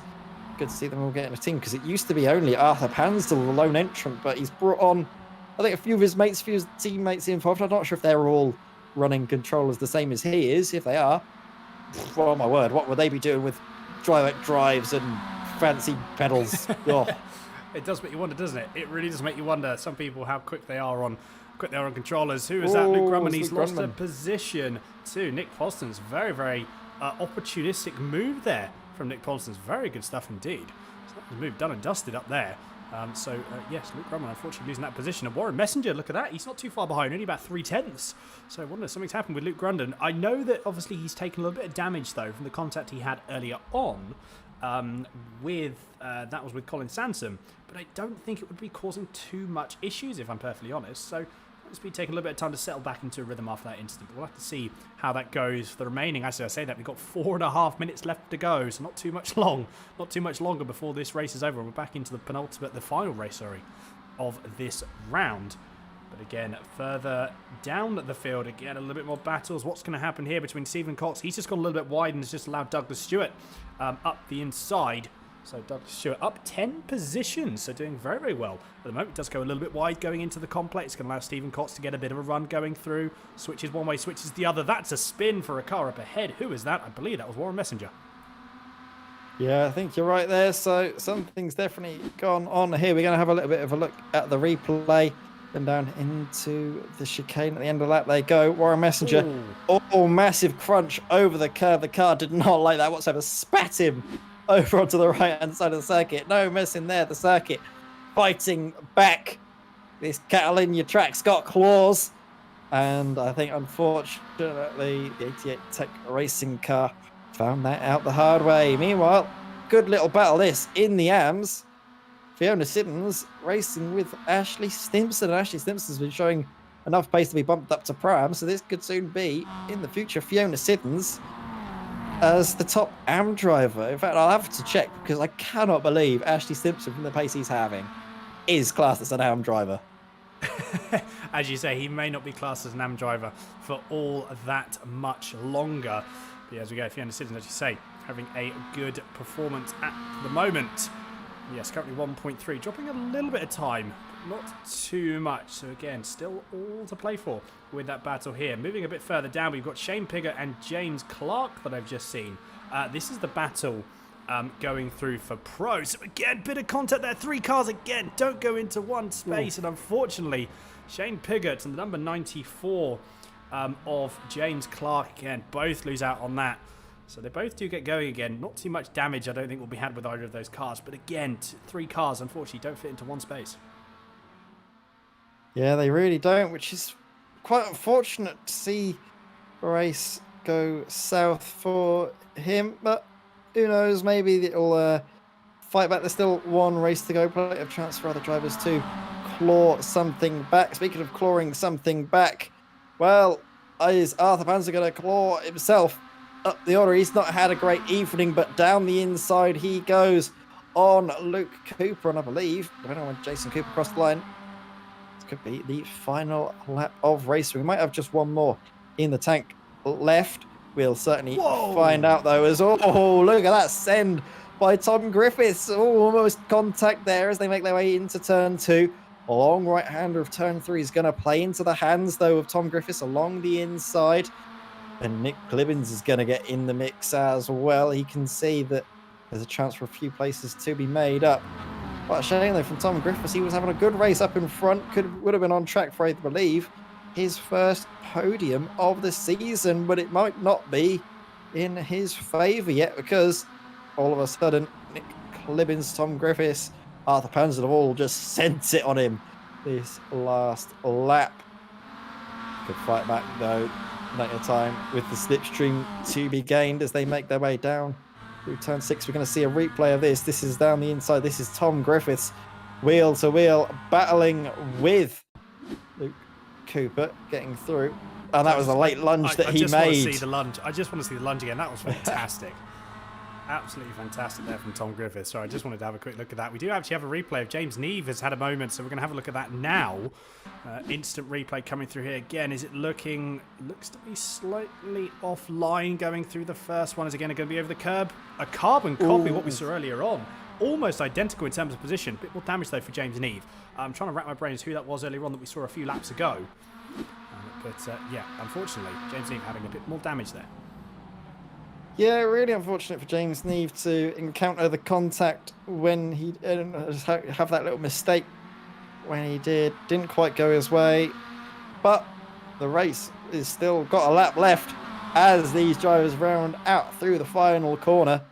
Jamie Gulliford second place, Arthur Panzel third, and then in behind Tom Griffiths, Clibbins, Perry, Cooper and Slater, and as well Postons I think in the background ready. But they're going to make it 3 wide on the final lap into the first corner, inside line for, Dan Perry, trying to get something back in this race, starting way at the rear end of the field following his second race calamities, going up through turns 7 and 8.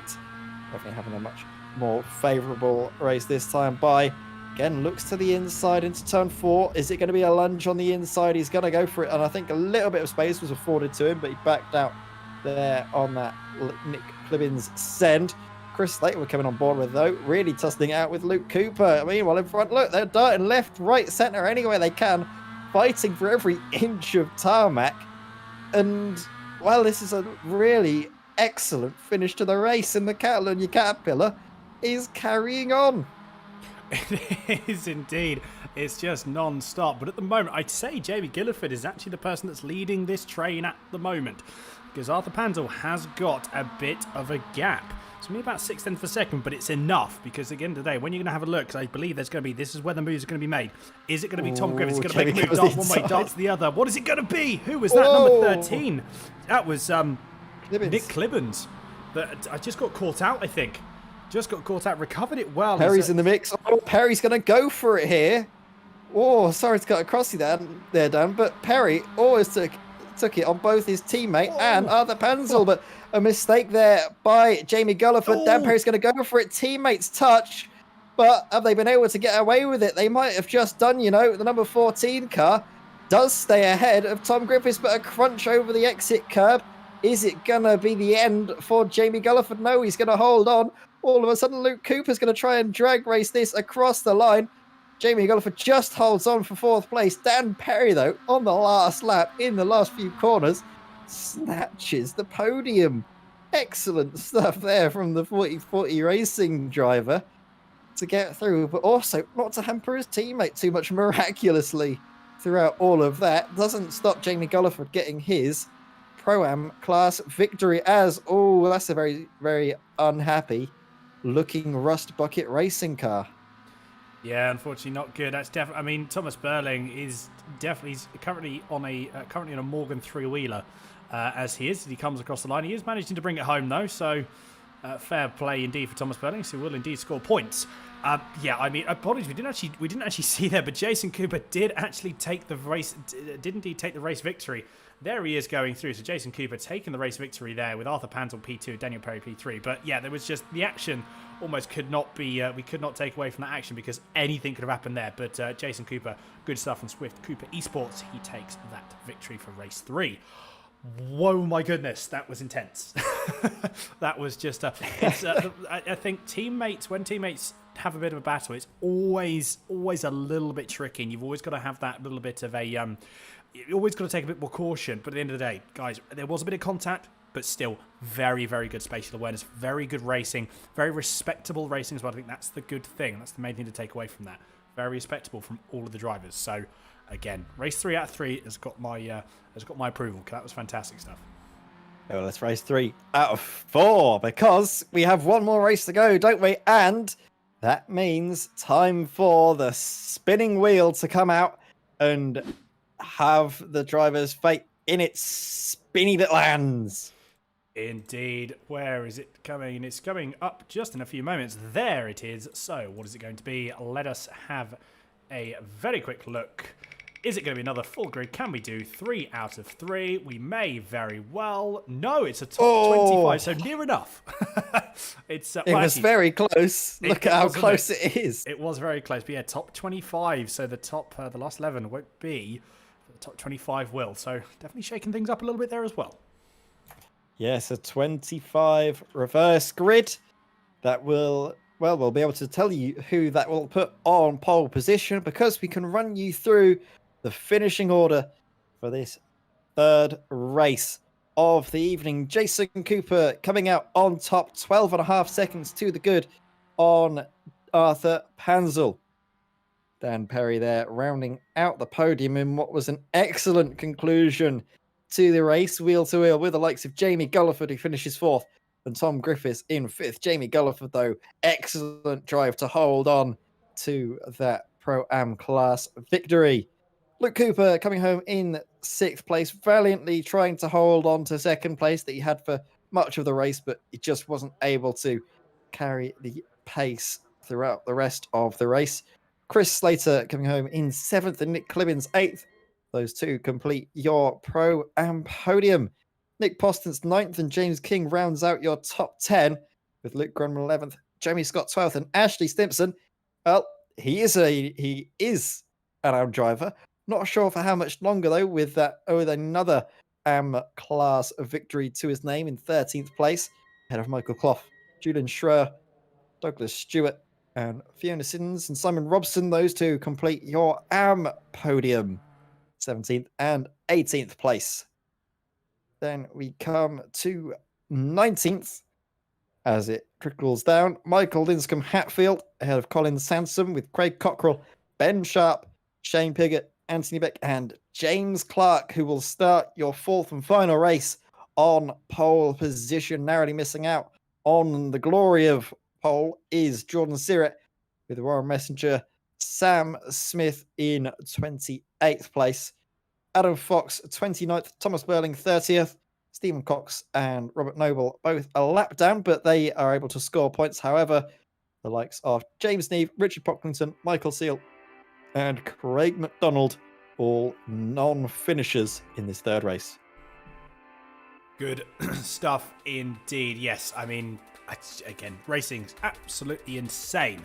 But we do have to, in a few moments' time, get ready for race 4. I mean, to be fair, Ed, normally, because we've been commentating for a while together, Normally I would ask you, wouldn't it? I would ask, what's the predictions for race 4? I don't think that's a question I can ask, if I'm perfectly honest with you, this time out. Yeah, I'm not sure. I mean, Ben Sharp starting from 4th place could be a good call for the race victory, but so will Shane Piggott. Those two are teammates, and they will make up the second row of the grid. That could be very spicy coming into the first corner, but funny enough, with these 4 reverse, we actually have 4 pro drivers up at the front, which is really going to spice things up. But we do have a driver in the waiting room, so let's drag him into the comms box. Dan Perry, welcome, and well, your fortunes have certainly reversed now. Second race wasn't quite your cup of tea, I'm sure, but that third race, what an ending. Yeah, definitely. Second race, really, there's nothing I could have done there. I was collected by 2 cars having their own crash. Tried following Ben through and it didn't work out, so got a little bit angry. I drove angry in race 3, and I think you saw it there. I think I came, was it 32nd through to 3rd? I've never done anything like that before, so really happy with that result. Yeah, mega drive up 29 places to take a well-deserved podium. And in that last lap, you were definitely, shall we say, an outside shot for the podium, but you took your chances when they came to you, and getting through on Tom Griffiths and Jamie Gulliford, absolutely sending it on the last half of the lap. Just talk us through what your thought process was there. Like you said, my thought process was send it. Just absolutely send it. I mean, I wanted that podium. I was robbed in race 1, where I finished 4th. Seems to be my average finishing position is top 5, but not podium. Race 2 really didn't go to plan, so I was like, you know what? It's my last week now for a few weeks while I head off for work commitments, so I'm just going to absolutely send it and see what happens. And was there any communication between yourself and your teammate Jamie Gulliford in Discord, or was it just silence and just hard racing? Well, if you want the honest answer, it was absolute silence from me while Jamie was screaming for me to not hurt him. So, I can imagine that. I can definitely imagine that. Yeah, so it all worked out in the end. He hung on to 4th place just about. It was a tight one for him, but I wasn't gonna. The team colours were not in my sights then. It was just a target, and I had to get my way through. Yeah, you definitely went for it. Was he going, oh, I have a family, I've got a wife and kid, don't do this? Please don't hurt me, Dad. So, yeah. I mean, he was very great, though. Good racing with you. We could see it now on the stream, the pair of you going side by side through into the final few corners. But, I mean, great stuff from you. And there's a 25 reverse grid coming your way. You've already shown you can get through the field in this third race. Are you going to show us the same in the 4th? I'm just going to have to adopt the same mentality, aren't I? I'm just going to send it. See what happens. Send it. Just absolutely send it. Well, we love a good send, don't we, on Absolute Sim Racing, Dan? We do indeed, No, to be fair, Dan, really enjoyable to watch that. So, no, very, very good stuff on on P3. And, yeah, I mean, plus 29 positions. I don't think you're going to complain at that. Could have done plus 30. That would be a nice round number. Well, you could have been plus 31, but let's not quarrel at this moment, you know. But no, really, really good stuff. Like I said, it was a some calculated risks there in terms of position gaining. But no, I think to be fair, really, really good coming through the field, and I'm sure it's given you some good momentum going through into the final race.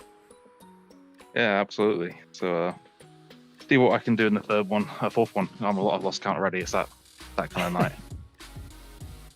That kind of night indeed, but a good night for you. You've had good results in the first race and the third race. Let's hope for even more in the 4th. Yeah, thanks, Ed. It's coming home, all right? It is. It's coming home. It certainly will do, Dan. Take care. See ya. So, with that, Dan, let us get off to the 4th race server and have a short break before the action kicks off in full swing for the 4th and final race. Absolutely, very much looking forward to it. As I said, don't go anywhere because race 4 is coming up.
And welcome back to Absolute Sim Racing. We are lining up for the fourth and final race of what has been an excellent evening's entertainment here for the third round of the BSR Tegiwa MX5 trophy.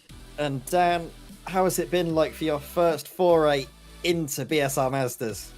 Well, I tell you what, it's definitely been interesting to say the least. I've loved it. It's been absolutely fantastic. It's a really good. It's a very well run series, and yeah, again, like I said at the start of the series, I'm just excited to be a part of it. I think that's the biggest thing. I'm just so excited to be a part of this because it's a fantastic, it's an absolutely fantastic series, and I'm excited for what's going to happen not only in this particular race, but also what's going to be happening for the remainder of the season. It's so close and it's so unpredictable.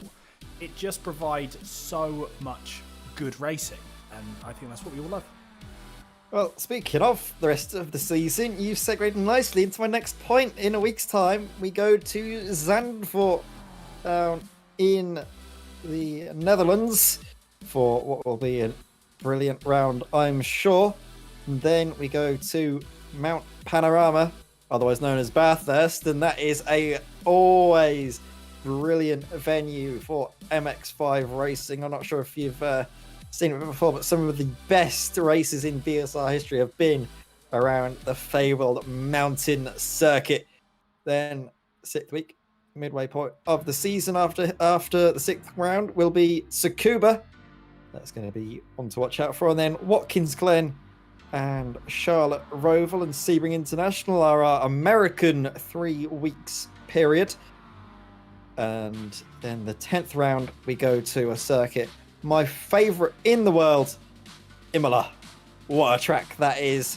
Italy again, brilliant as always. And then Road Atlanta and the prospect of a final race at, if it's been added to iRacing in time, Knock Hill. If not, that will go to Mosport. But there are some rumours, there are some whisperings that Knock Hill will be in iRacing in time for the season finale.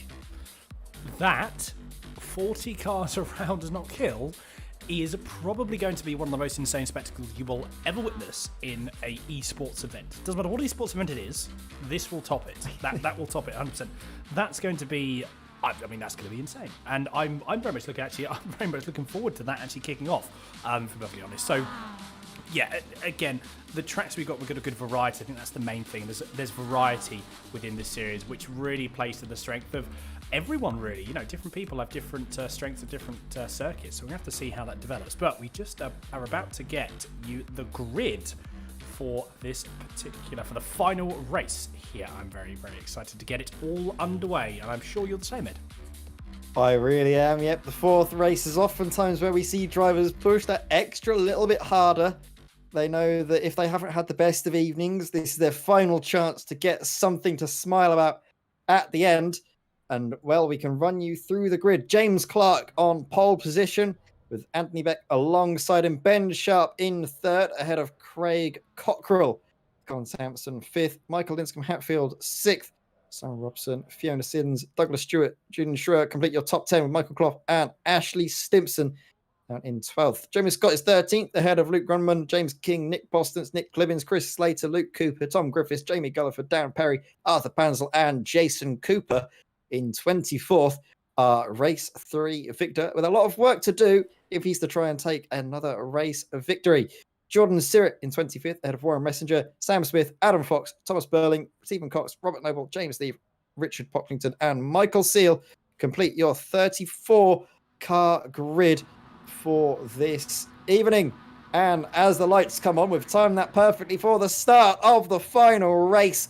James Clark getting the good run into the first corner. Anthony Beck losing out to Ben Sharp, who gets an absolute rocket of a getaway off of the grid. And now he could be in with a shot of challenging into the first corner. The race lead could be going the way of Ben Sharp. He's got his nose along the inside and carves his way through the 94 into the lead of the race. Perfect start. That was what Ben Sharp was dreaming about in the interval before getting this fourth and final race underway. Now he's going to focus on trying to break away from the pack. It's a massive moment for Colin Sansom into the wall. The Year 1 TV car probably heading for an early bath. Indeed, not good at all for Colin Sansom. I'm sure we're going to see a replay of that if we can get it up. But at the moment, though, look at Ben Sharp. He's already pulled a bit of a gap that we've noticed coming on running on the gearbox. As we now go back to TV cam again, further down the field, there's a little bit of squabbling going on yet again. Craig Cockrell, currently in P4 overall. He's leading the Pro-Am category. And then we've got Michael Linscombe Hatfield. He's currently leading, as we can see there. He's now leading the AM category as well, so fair play to him. He's actually got a bit of a gap as well between himself and P2 in class. I'm Robson. So again, all action further down the field as we go through. Let's have a quick, little bit further look down at the Pro-Am. A bit of a train for Pro-Am. You've got Jeremy Scott, Nick Postons, and Chris Slater that's going to have a battle here. Jeremy Scott potentially going to go up the inside as they go through. That's going to be a Constantine effect as they all come through. A bit of contact there. Who was that? That could have been, I'm not entirely sure what number car that was, the 177, actually the 777, so that's Douglas Stewart that's had a bit of a moment. He's gone a bit wide, opened the door for Joby Scott, so he's going to move around the outside. Job's a good one, but I think, yes, Douglas Stewart moves back around, so just gets the inside, gets a good amount of traction as they go through. Look at that again, it's Mazda, so you can absolutely see everywhere. There's no opportunity to go through. You have to make a space as we go through again. All Constantine's up on the first lap going through the last chicane.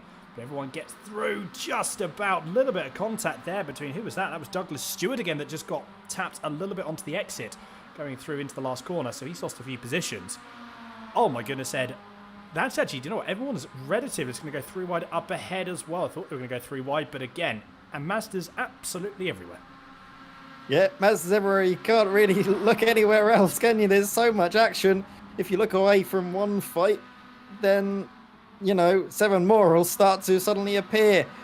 In the background, we can see Jason Cooper's been able to get a nice clean start to his race. He's currently up 12 places on his opening lap. Good stuff from our race 1 and race 3 leader, race 3 victor in the end. We have a replay here that shows a little bit of damage here on the Matthews Logistics car of Jordan Sirrett. Oh, he just loses it. Loses it on the last corner. Very strange place to lose it there. Maybe it's something of a impact on the cold tyres, but you would have expected maybe some of the changes with the obviously the track temp and being able to race fully to allow the car to maybe get into the better temperatures a little bit easier. I think it might have caught him out just a little bit. Jordan Sirrett, unfortunate to see that his race might be ending early as well. Look at this though, good little fight this. Douglas Stewart on Richard Pocklington, Warren Messenger in the mix as well, in behind Stephen Cox just up the road. What can Douglas do in this situation? He's trying to get in the slipstream, but his straight line speed has taken a bit of a hit. Has he maybe got damage? Well, if he didn't before, he does now as he runs into the pack of Pocklington and, well, has to stay stationary, then gets up and running again. Big damage to the front. We're going to see a replay of exactly this. Into the back of the 16 he goes. Just a little bit. He gets tapped actually up the rear, so he gets a tap at the front and also a tap at the back for good measure. Kind of sandwiched, isn't he, in between a rock and a hard place? Very much so. Didn't have anywhere to go at all. Or an MX5 on another MX5 place. Yeah, he didn't have anywhere to go. I said, so not too sure. We just got, so we saw another car off. Who was that? That may have potentially been Thomas Burling. So let's just have a quick look at this. This is Arthur Pandel. This is the wrong replay. We don't look at this. We want to look at this. Here we go. This is Thomas Burling. So what happens here? Again, just gets over the curb and loses. That's a big shunt as well. Big shunt there for Thomas Burling. So that's going to be a significant amount of damage as they go through. What's going to be happening between the two here? This is Chris Slater and Douglas Stewart. I think as well, that's actually Douglas Stewart got significant damage. That's going to be causing him some issues. And Chris Slater lunges it and sends it up the inside of Michael Seal. That was very lastminute.com. That was a Daniel Ricciardo style move, that was. He did. He absolutely licked the stamp, sent it, and turns out this same day delivery. What a move by Chris Slater down the inside into the first corner. Gotta love Amazon Prime, don't you? Even if they are slowly but surely taking over the world as we know it. And trying to take over this race as we know it is Jason Cooper in behind Nick Postance. He's already up 14 places, is Jason. Good start to this race. And, well, what can he do as he makes his way through turns 7, and 8. Out through the long turn 9. Can't quite remember if it's flat out or not in these MX5s. I think it might just about be flat, you know. In behind in the slipstream, Jason Cooper, he's getting the extra speed. Is he going to go for the lunge? You know what? He is. Is it going to be enough to slow it for the apex? Yes, but he isn't taking that position. Nick Poston slams the door in his face, says you're going to have to try a little bit more than that to get past me, Sunshine. And Jason Cooper's going to be like, all right, I'll do that. I'll slot in behind and then try and take you into the first corner. Good stuff indeed. Yeah, really, really good racing. Again, respectable driving. These guys actually, they're really understanding it. As you go through as well, you get to know sort of all different drivers. You get to know what everyone does and how everyone behaves in certain aspects. You get to race everyone pretty much every single race at least once. So you have got an opportunity to learn where drivers are quicker, where you can try and make a move. So this is why you start to see, again, potential moves happening a bit earlier in the racing as well. But Jason Cooper's going to go up the inside of Nick Poston. So again, it might even be the move done and dusted before they get down into turn 1, and it is indeed. So Nick Poston's lose that. You might even lose that another position. Who's that? That's going to be Ashley Stimson that's going to want to have a bit of a look in. Is there going to be a move? They're going to go side by side. Oh, that was close. Couldn't quite do there from Ashley Stimson. They couldn't. Jason Cooper got the move done into the first corner and is going to try and build the margin now to that little train behind. Simon Robson just up in front. We're going to come to a replay, though, of Douglas Stewart. I think this is side by side into the first corner on a very battered and bruised Michael Seal. Gets it done rather easily, that guy. You can see the wing mirror hanging on just about. And that 61 40-40 racing car isn't working out for Michael at the moment, this fourth and final race. But well, further in front, I can tell you it is working out for someone, and that is Ben Sharp. He's been leading ever since the first corner, hasn't he? And James Clark, he's doing a good job of hanging in there, keeping Ben Sharp honest. And I can tell you that just the last lap, James Clark actually set the fastest lap of the race, so that gap is definitely coming down. This is very true. It is indeed. Meanwhile, we've got a little bit of a battle here between side by side as they go through between Sam Smith and who was that? That was Julian Shoa. Good move up the inside for Sam Smith. Just put his car where it needed to be. And off he goes up into the distance. So Julian Shoa loses out on a position. So the next person inside for Sam Smith is Ashley Stimson. Yeah, interesting enough, as you say, James Clark, he did put in a very, very good lap that last lap, although he has dropped off a little bit of pace now. So he's dropped off about 2 or 3 tenths. So interestingly enough, we're going to have to see how that battle develops as it goes, if it's going to develop, because Ben Sharp, we know he's a very, very quick driver. He's had some very, very good races in this particular round. So I'm sure we're going to be seeing, definitely, as I say, it's dropped down again. So lots of things going on. We're going to have to watch out to see how this all develops. Meanwhile, though, this is going to be, look at that, Ashley Stimson and Nick Poston. So they're going to go side by side down to turn 1. But look at Sam Smith. He's going to be sitting there lapping this up and waiting to pick up the pieces. He's already caught about half a second up in the space of about 2 corners.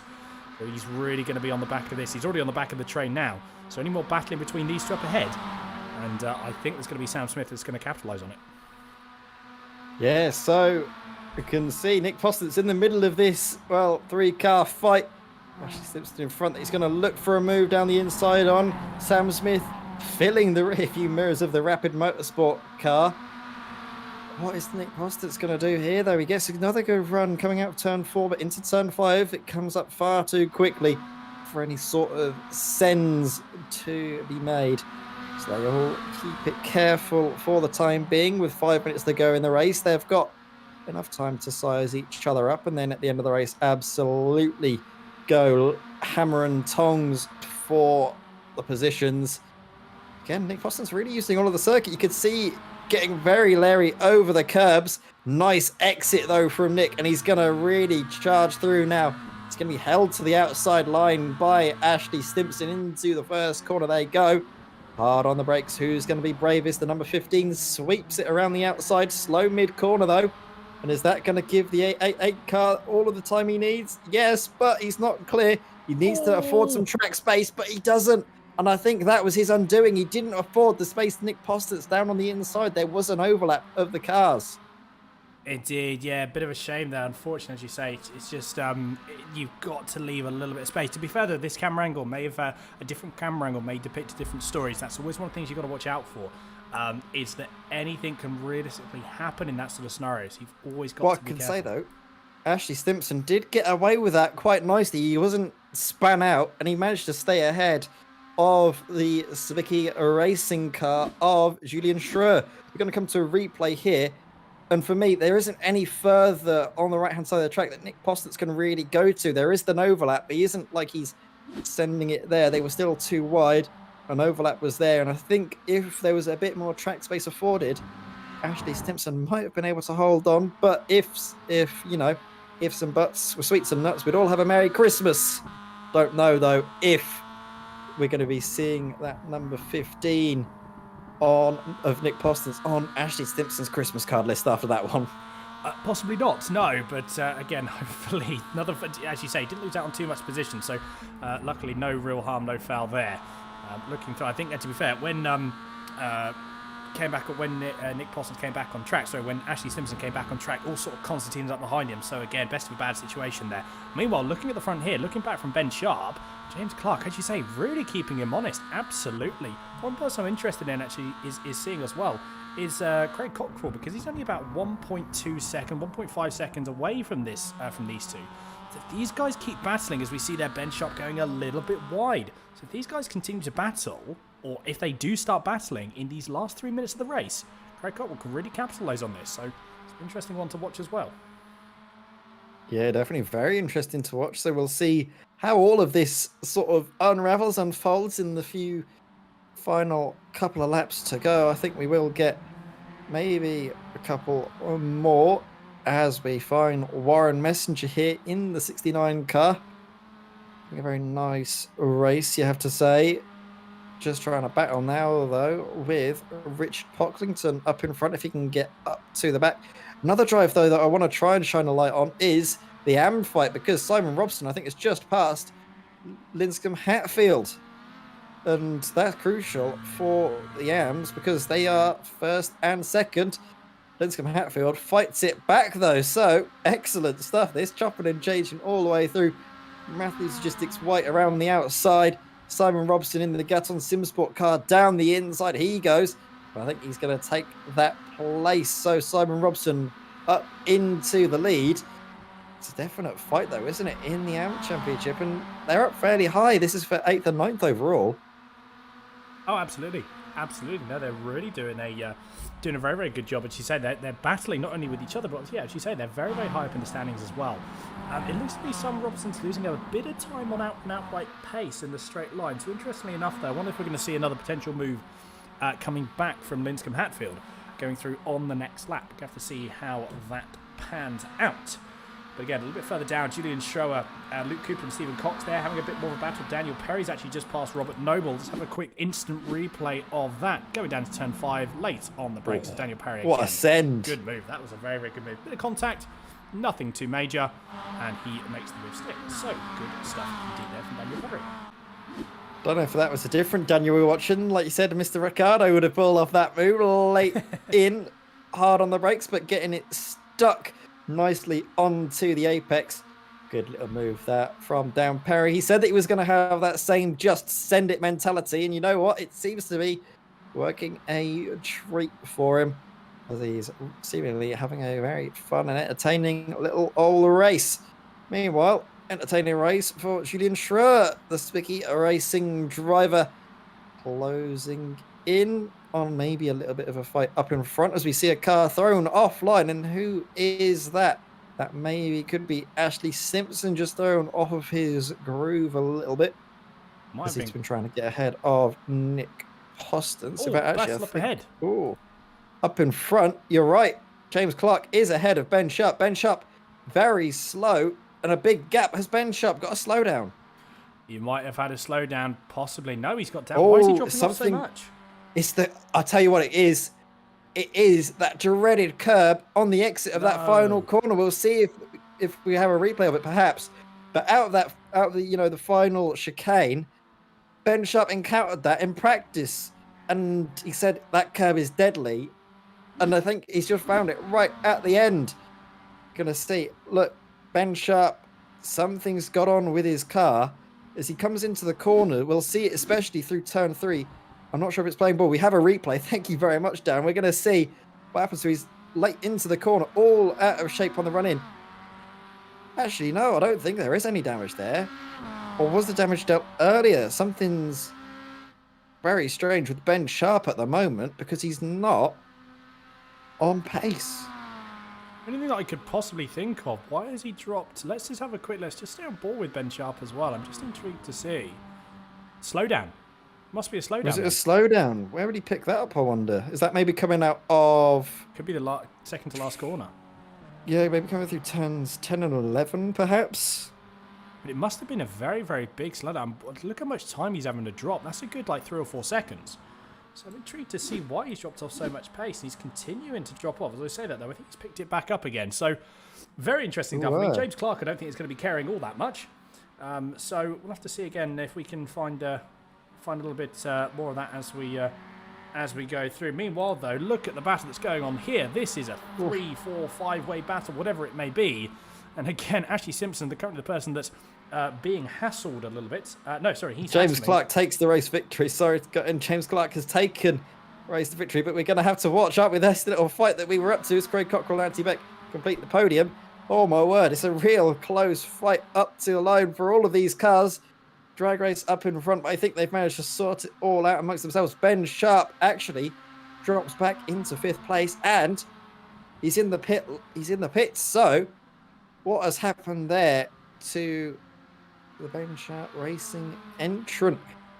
Maybe did he not serve the penalty in time and then had to come into the pits to serve it? That does obviously hand you a hefty penalty if you don't serve a slowdown in the required length of time. Very strange stuff there from Ben Sharp, and depending on what happens after this round, that could throw the championship absolutely on its head, you know. Well, I think to be fair, unless there was actually some mechanical issues with the rig, possibly as well. We do have, obviously, as much as there's mechanical issues in real life, there's also mechanical issues in sim racing as well with your own hardware, so that could be a possibility as well. So again, have to see how that. Have to see if we can chat with Ben a little bit later on. I'm sure we'll be catching up with him after the stream. Anyhow, but Tom Griffiths just coming through. We've got Colin Sampson behind as well. This is one of the last people to come across the line with a car that has seen better days. The MX5 has definitely seen better days.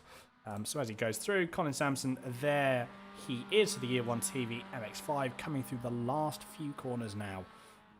And then we will be able to take you through the final set of results for round 3 here of the BSR Tegiwa MX5 trophy. I tell you what, again, as a first experience, fantastic stuff. Very, very enjoyable. And I just want to get next week going already. I know, this is my mood every single time, every evening. We just see brilliant racing, and it does make you really hunger for the next installment of the BSR Tegiwa MX5 trophy. But we have to run you through the finishing order for this 4th and final race. James Clark takes the race victory for Swift Cooper Esports, head of Gaton Simsport and RF Esport Motorsport Blue. Craig Cockrell and Anthony Beck completing your podium. Craig Cockrell there as well, taking the Pro-Am class victory. And actually, I've just noticed Swift Cooper Esports winning 3 of the 4 races. Jason Cooper wins the 1st and the 3rd. James Clark coming home for the 4th. Good result for that team there. James King in 4th. The aforementioned Jameson Cooper finishing in the top 5 yet again this evening. A very good haul of championship points his way. Jeremy Scott is 6th. Ben Sharp drops down after leading most of the race. Found himself in 7th position.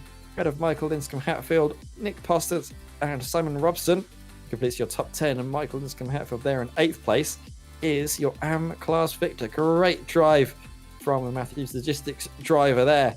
Julian Schroer comes home in 11th, ahead of Sam Smith, Luke Cooper, Ashley Stimpson, Stephen Cox, Dan Perry, Robert Noble, and Michael Clough in 18th. 19th is Warren Messenger with Chris Slater completing your top 20.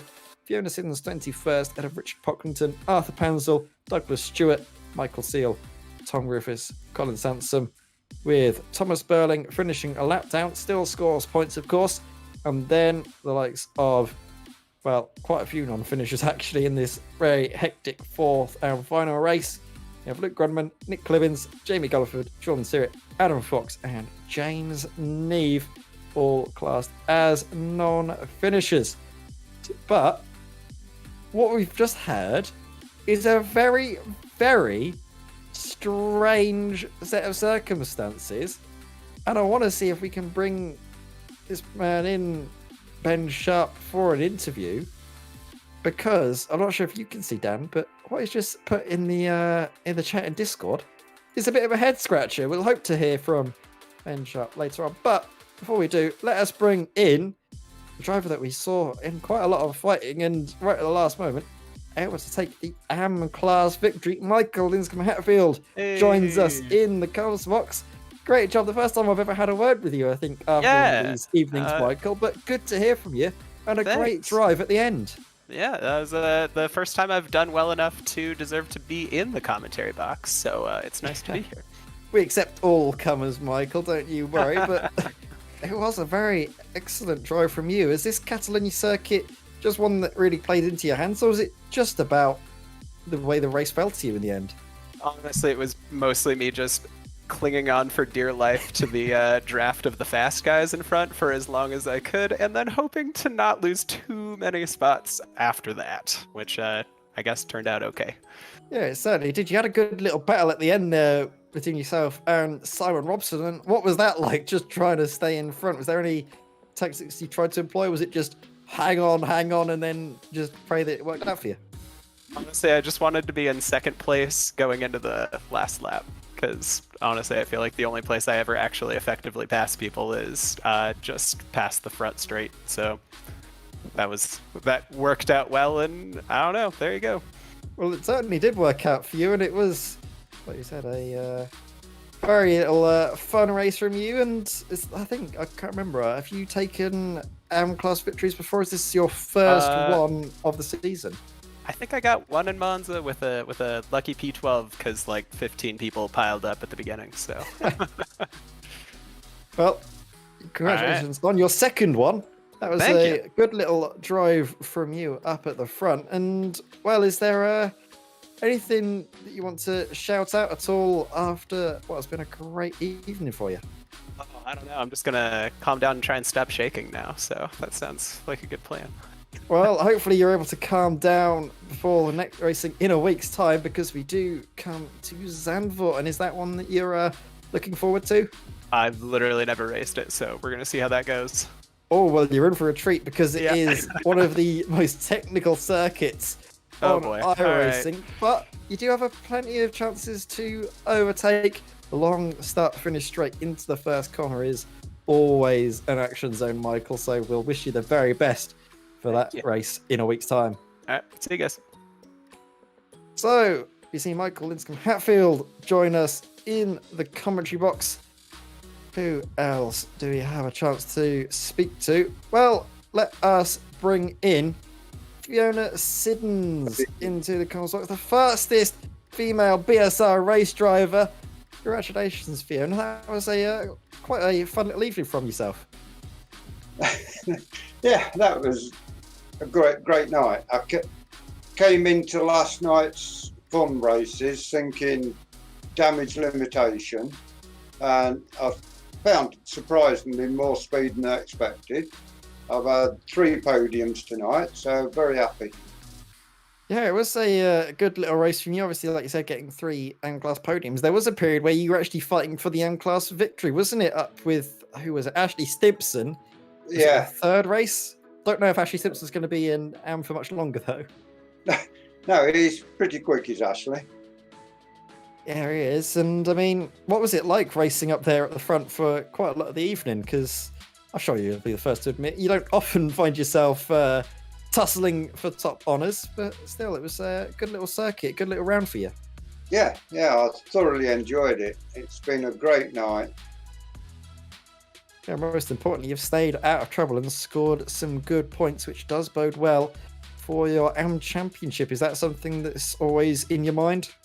It is this season. Last season, it wasn't so much, but this season, I'm definitely on a title push. I've now scored points in all 12 races we've had so far, so I'm happy with that. Yeah, definitely. It's been a good little evening for you, Fiona, but we come to the end and we look forward to Zandvoort. And is that a track that you're excited for? Yeah, I've raced it once in the Radicals. I've not had a MX5 round there yet, but I'm sure it's going to be good fun again. It's certainly will be. Well, thank you very much, Fiona, for joining us in the Cars Box here on Absolute Sim Racing. Is there anybody you'd like to shout out, though, for, I believe, your first time here on ASR? Yeah, I'd like to give you guys a shout out for the great work you've done and the rest of the Matthews Logistics team.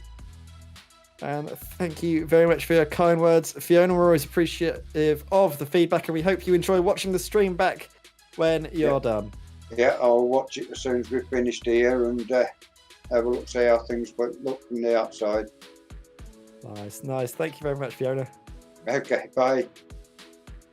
So with that, we come to the end of our chat with Fiona Siddons, and we can have a fresh chat with this man. We said we'd have a chat to you later on, but maybe not in this fashion, Ben. Well, we've seen what you've typed in the chat, but just for everyone else's benefit, what on earth happened on the final lap of that final race? I literally, so that final lap that I thought was the final lap, I got the white flag, must have been a lap early for my racing. Come around that last corner, as I've come around, it says check and flag, and as the customer goes, oh, well done, you've won the race. So I just started cruising around on the last lap. There was me thinking that you'd been fallen victim to maybe the curbs or whatever on the exit of the final chicane. As you'd alluded to at the start of, before we went live, you were talking to myself about that curb being quite deadly. But it turns out there wasn't damage. There was just a bit of a mishap on iRacing's end. Yeah, a bit of a glitch. Like, it was weird. Literally, it said, oh, well done, you've won the race. I didn't think more of it. I thought I'll just mess around drifting like you normally do on the in lap. And it only occurred to me as I was going down pit lane, Dan Perry comes in and goes, oh, you just hit me. Oh, on the last bloody lap. And I was like, what do you mean, hit you? And I flicked over to standings and I was like, what on earth's going on here? And I could see myself dropping that standings, but I was already driving down pit lane. Yeah, and that's a very weird incident. I don't think, Dan, have you ever seen anything like that in iRacing? I've made the mistake in terms of thinking that I was on the last lap when I definitely wasn't, but iRacing didn't tell me I was. So this is a very new thing for me. I've never seen that ever. What you might want to do, Ben, is if you have it clipped or whatever, make sure that you can send that over to iRacing and see if they can fix that, because that is a very, very strange issue. It's bloody frustrating, that's for sure. But yeah, it's life. I still had a very good night anyway. Should have had 2 wins, but didn't. But enjoyed it, so that's what matters. Yeah, so it's all about enjoying it, of course, and I think you still will come out of this round as championship leader, so no major harm done, of course, and well, no, I lost a few points. You lose a few points, I would have, pulled a few, but never mind. It's you're still about 150 points by my reckoning, I think, at the front of the field, at the front of the standings, so still a comfortable margin. And we come to, in a week's time, Zandvoort. Is that one that you're looking forward to? Oh yes, I do like that Zandvoort. It's a very technical track, so it should be good fun. And hopefully won't have some silly glitch do that to me again. Absolutely. Qualifying could be key for Zandvoort, so we'll let you get off and get to practicing. But before we say goodbye to you, Ben, is there anybody that you'd like to shout out? Oh, big shout out to everyone racing the series, really. Like, there's a few crashes tonight, which we'll endeavour to put right and punish the people that are wrong. But most of the racing that I saw myself was pretty good, I thought. Yeah, I think me and Dan can echo those comments, because we've been absolutely loving this evening, haven't we, Dan? Oh, absolutely. Like I said, first experience for me in it. Fantastic, and I'm looking forward to next week. So thank you very much, Ben. We'll let you get off and get right away practicing for Zandvoort. Thank you very much, guys. And with that, we come to the end of our chat with Ben Sharp. I think we have chance, do we, Dan, for one final chat? Oh, I think we do. I think we do. Let us bring in then Robert Noble. Welcome to the comms box, Rob. And well, how was that for you this evening? That final race, you managed to gain 14 places. Yeah, it was good. I was only in 14th because of what happened in the third race. Because in the warm-up I was doing donuts, stupidly. And my wheel got on an angle, and then I'm in the race, I'm like, it's on an angle. So I had to go all the way out of the sim, back into the sim. Oh. By which point I was very far back. But yeah, it was a fun last race, especially the last couple of laps, fighting against Daniel Perry. I think he will lose it though. Yeah, it was a very, very sort of chaotic little race at the end there, but of course, I think every incident will get looked at by the stewards. Dan Perry was telling us in anticipation for this fourth and final race, he was going to just send it. So you might have been the victim of one of his absolute sends. No, I sent it back. You sent it back, so you know what goes around comes around. Maybe maybe you'll get penalised and then he'll get penalised. It'll all balance out and it'll be all hunky dory. Who knows? I did somehow manage to drive right over one of the yellow curbs and not hit it entirely. Yeah, I think we saw that. Was that coming through turns 7 and 8 coming up the hill? Oh no, I was doing that every lap. Oh, there, every lap. Well, if you can get away with it, you might as well. That is the line. It's faster. I don't know why Yeah, nobody else is definitely. doing it. This is not just the fourth race that you've been involved in the evening. You've had a very eventful evening all race along, haven't you? The first, second, and third races have been jam-packed with action. But what has been your impression of the night's racing? I think it was a lot cleaner than Monza. We didn't have as many crashes. There was a couple of good punts, but yeah, it was good. Yeah, it is. And of course, the one thing we do have to appreciate is the fact that we have got sort of driving standards and stewards that like to make sure all the racing is kept nice and fair. We come into a circuit where maybe the sends might not be so strong at Zandvoort. Is that one that maybe you've got a bit more hope for? No, because it's a short track, so it makes it a little bit harder. Oh dear, so maybe we'll see plenty of sends, plenty of action then, but thank you very much, Robert, and well, congratulations on all of the fights and all the battles that you're involved in. Great to see you this evening, but before we say goodbye to you, is there anybody you'd like to shout out on the broadcast? Well, it's got to be Rob Noble Design. Got to be, innit? Do you have some very nice and my little liveries? girl, it's her birthday today. She's 5. So. Happy birthday to little Miss Noble. Yeah. And obviously, we'll wish her all the very best on her special day that Erda's decided to pop on the sim and have a bit of a bash around. But tell you what, she's got a great present. She's got a great present of football coming home. Yeah, true. But no, thank you very much, Rob. We'll wish you all the best and hopefully see you in a week's time. See you in a week. Bye. And with that, Dan, I think we can round out the evening. What a third round of the BSR Tegiwa MX5 trophy it has been. And you know what? Roll on Zandvoort. I think absolutely, very much so. I'm definitely going to be sleeping. Definitely going to be sleeping well tonight. I tell you that. So yeah, I'm really looking forward to next week. There's definitely some action. I'm sure that is going to be had. And yeah, I'm excited to get the old spinning wheel out. I want some more full reverse grids. That's what I want to see. Yeah, definitely. So, with all of that out of the way, it's time for us to say goodbye, unfortunately, on Absolute Sim Racing. But if you've enjoyed the action, make sure to give the stream a little bit of a like. Make sure to give us a subscribe as well to keep up to date with all of the action here for future rounds of BSR Tegiwa MX5 trophy. In a week's time, we go to Zandvoort, and that is one you really do not want to miss. So, from myself and Dan, it is goodbye, take care, and stay safe.